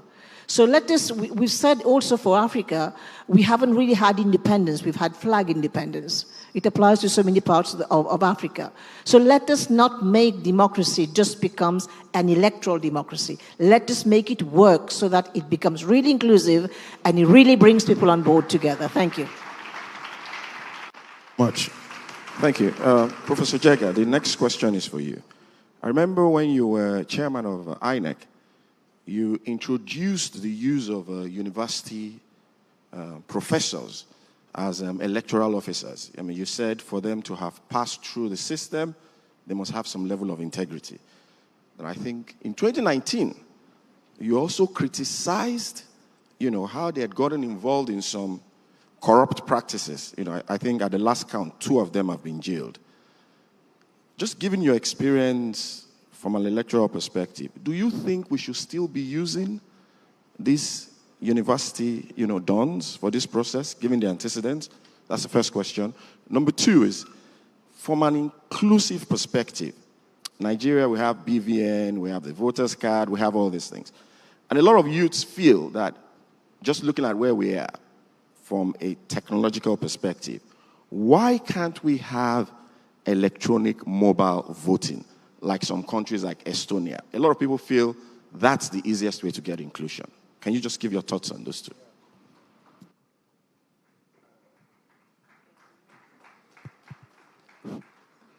Thank you very much. I will start with your second question. I think we have to understand the need to make haste slowly. We want to scale up the use of technology. But if we do a realistic assessment, we see that there are a lot of gaps in technology infrastructure which will constrain how far you go in terms of the use of technology. So, I mean, Estonia, yes, they use internet voting and so on. It's a very small country, but of course they are more advanced in terms of the infrastructure that can help use technology.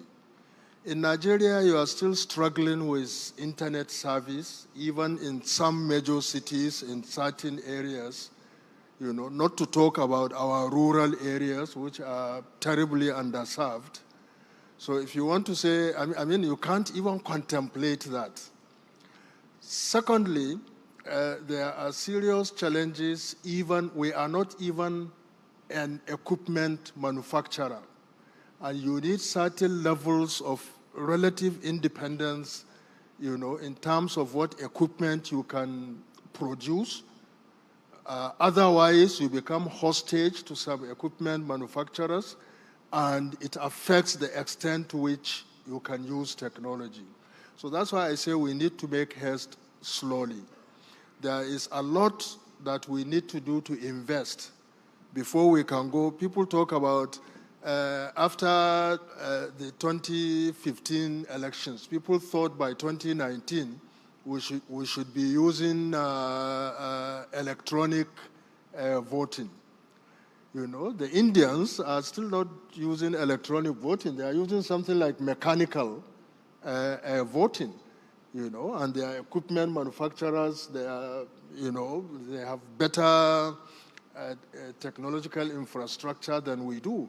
So really we need to make haste slowly. Everybody recognizes that we need to upscale the use of technology, but we have to make sure that we don't take a jump in which there are no steps.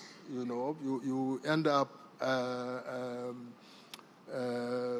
really not getting the value that you require in terms of using technology. So my argument is that it's possible, for example, to insist that, and we've started that, by 2015 up to 2019, there was no legal framework for even piloting electronic voting. The Electoral Act expressly prohibited electronic voting. It is only in 2022 that was removed. You know, so, and not much has happened in terms of improvement of the infrastructure that you would require to be able to do that. So frankly, yes, we should do that, but we should make haste slowly. It's not something that can happen immediately, and we have to be very, very careful about that. With regards to using academic staff and first of all, one of the challenges we have in this country is that people are looking for minor faults which they can overblow. In each election, we use thousands of university professors and senior lecturers, in some cases even lecturer ones, you know, because we use them for compilation of results and declaration of results at the constituency levels. Now,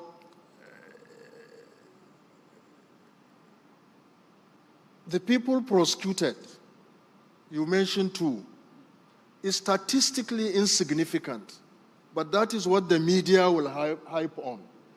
You find two people who have committed an offense, it is what goes in the news, and it is used to make it appear as if all the other professors are fraudulent, as it were. You know, so frankly, even corpus that we've been using, we use in an election, the last election, over almost 1 million coppers, you know, how many of them were prosecuted? Maybe 10, actually caught with irregularities, you know, but then people will say all the coppers are complicit in terms of the fraudulent activities that happen. So frankly, we had to use professors, let me say opportunistically. What happened was that at the time I came into INEC, the resident electoral commissioners were the ones who were declaring governorship election results in the states. And the electoral officers at the local government levels were the ones who were actually declaring results at the local government level. These are the same people who, before an election, will deploy, will distribute materials, would be responsible for, will be responsible for retrieval of election materials, and it's very, very clear that, and at the end of it, they will now come and sit overnight and collate the results and declare results. It was, in the first place, humanly impossible. In the second place, because they are INEC officials, they turned it into clearly a money-making venture. So when we came, we said we had to deal with that problem. If you are an electoral officer or a resident electoral officer, busy yourself with the preparation and the conduct of election and the retrieval of election materials, which will be required for litigation after results are announced. But you cannot come and sit overnight and declare results of the election. So where can we get people who can help us do that? And that was how the university people came in. I tried ASU. ASU said they are not going to touch elections. It's going to mess up their integrity, because election was terrible at the time we came into INEC. And I was lucky I had been a co-chairman of the Committee of Vice Chancellors before I went to INEC. So I now use the Vice Chancellors to help us get academic staff using a good, transparent selection criteria, and they will vouch for them. And that's how we started using academic staff in the election.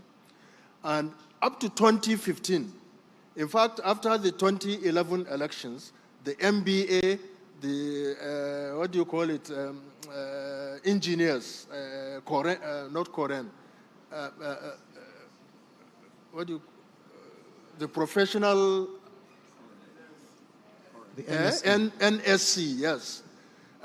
They all came, they said, well, they also wanted to participate after the 2011 election. But we said, look, when you are doing something and it works, why change it?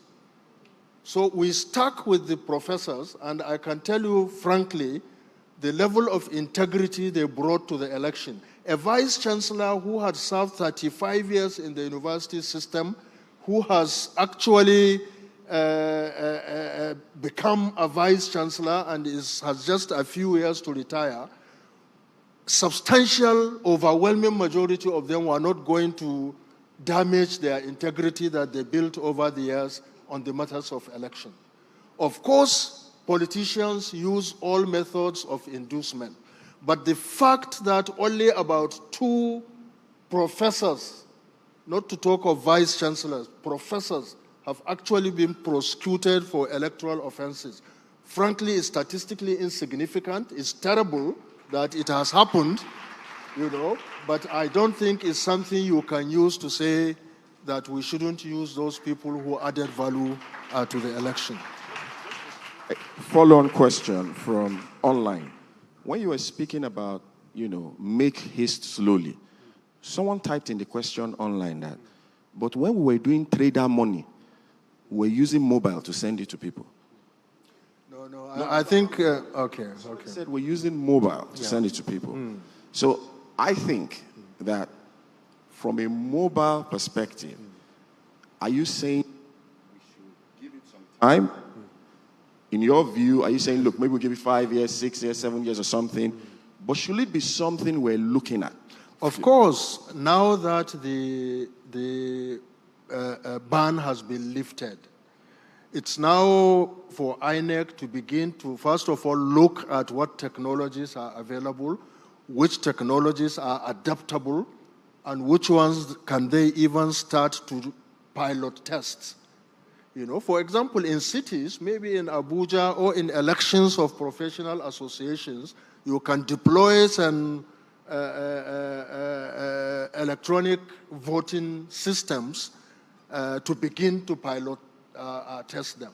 But don't make the mistake of saying because individuals use OPay and other mobile systems for personal transactions that you can use that for elections. The security, the cyber security will not be there. All the results will have to be channeled into a particular system, database, and all coming at the same time. Mobile technology in which you use for financial transactions by individuals, you cannot envisage to use that for elections in Nigeria as of now. Yes. Well, thank you very much. Our time is up. We've actually... with the by the authority of the convener, we have another lease of life, if you like, and another round of questions for everyone. And I think the way I want to put it is, as your parting shot, I know Professor Jega had argued against authoritarian reversal, but I would like to ask, let's assume, you know, in a utopian democracy, all the stars are aligned. You have the powers of the legislature, the executive, and the judiciary. What one thing would you do to improve the democratic process in Nigeria? And as the professors will say, discuss 20 marks.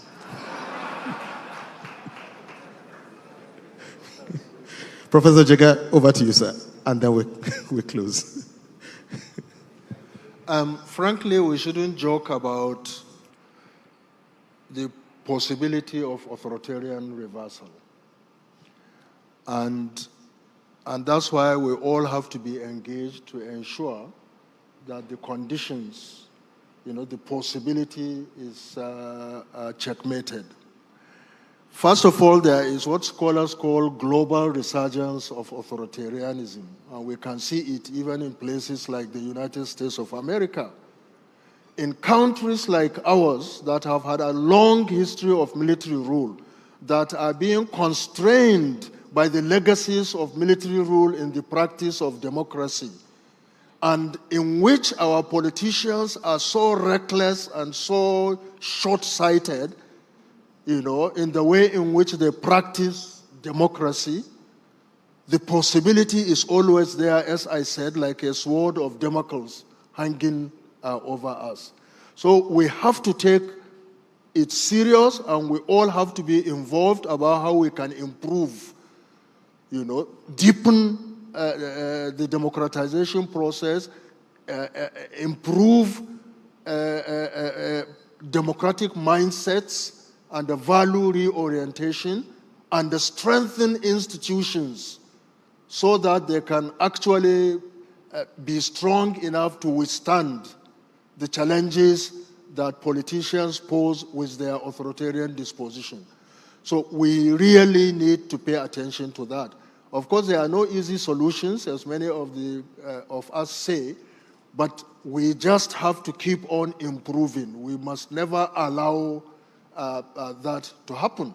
There are always opportunistic people lurking around, even amongst the politicians who lose out, who, if we are not part of it, they'll let somebody else come in. And it's a very, very serious challenge when they can mobilize religion, they can mobilize ethnicity, you know. So all these are serious dangers that really we must pay attention to.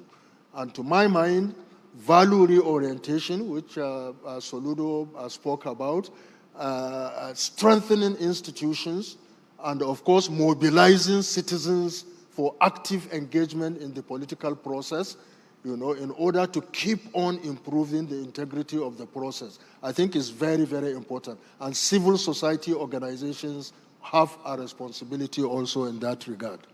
Thank you. Thank you very much, Professor Jega. Your Excellency, Dr. Ameenah.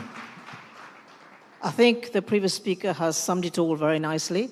I should say the stars may be aligned, but I think it's still work in progress. And we need to engage more and more with civil society. But more importantly, we have to agree that politicians come and go, but institutions stay. And it is through institutions that we will drive democratic process changes, because this is how, when we live up to the values and, of course, to all the salient features we have discussed about strong democracy, we can only do it through the power of institutions. And let us get engaged. Let us apprise our young people. Let us get them on board as well. Let them trust the system. And that is very, very important. Increasingly, the civil society must increasingly trust institution. When this happens, and if you lose trust in your institution, forget it. It's going to be chaos. So let us keep on building trust in our institution. Let us live up to the values of democratic processes.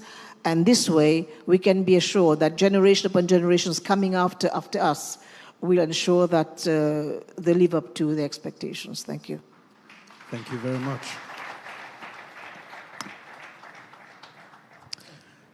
Your Excellency, Governor Fashola, we'd like to take you on word, and then we'll close with His Excellency, Governor Soludo. Well, I think that the only thing I could usefully add is to reiterate the thesis of my intervention, which is that we must remain eternally vigilant about the deepening of the rule of law and the dominion of law and order. All of what has been said about institutions, about compliance and all of that just requires the enthronement of law and order.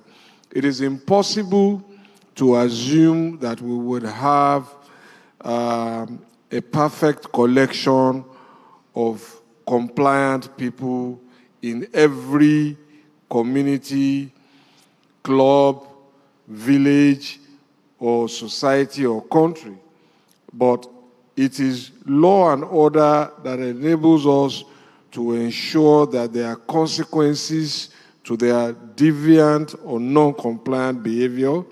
And it is law and order that enables us to protect ourselves from those who want to harm us, either by putting them away through the judicial process and confining them in a correctional institution. Whether or not we can speak freely, we should not assume that there would not be people who would threaten those rights. It is the enthronement of law and order that finally protects those rights in a way that sanctions and inhibits those who threaten it. So, in 2 words, law and order. Thank you very much.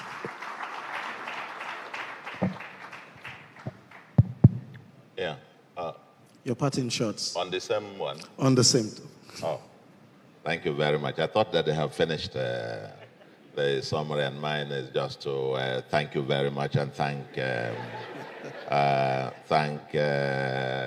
Pastor again for this wonderful opportunity and for this national conversation. For me, put it this way, put it almost like as a slogan: participate or stop complaining. You know, participate or stop complaining. There is no substitute to it. There is absolutely no. There's a eternal vigilance is the price of liberty. And in my presentation, I did talk about this vigilant and participatory citizenry. There is no way you are going to build a nation on a sustainable basis without the active participation of citizens who are informed. But just going back to the point I made, but you have to participate with a compass. You have to participate with a compass. And so let's begin to organize people. If you like, I talked about the neo-nationalists, those who believe those who have certain values, some principles about how a society should be organized and governed, must come together as a block, because organization is power. And if we don't, you'll be taken one by one. So first, those who are for, those who are here, left or right or center and whatever, let us organize with a compass. But when what drives that organization is transaction, rather than the quest for transformation, because the two T's are in conflict, transactions versus transformation. And more often, the transactional component seems to be the one that is dominant. And that is why it is very easy to pick people very easily. Once you dangle a few things, everybody, a lot of people will align on one side once you dangle the carrot, as it were. In that way, it will become difficult. But if there is a belief system, an ideological core that becomes the organizing framework, the compass for our organization, it will be easier for us to be able to stay the course and say, never again. Only those who believe and only those who dare to participate can preserve this democracy, deepen it, and get it to flourish for a nation state that we all crave for. Thank you very much. Thank you very much. Can we give our speakers another round of applause? Thank you very much, sirs. Thank you so much. Thank you so much. Thank you.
Please keep appreciating them.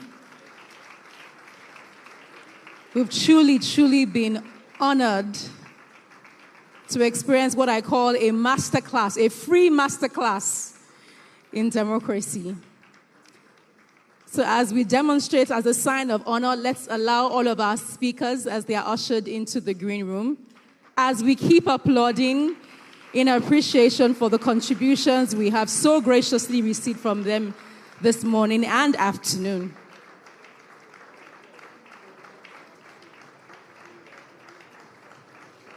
Let's keep the applause going as we say a very big thank you to all of our speakers.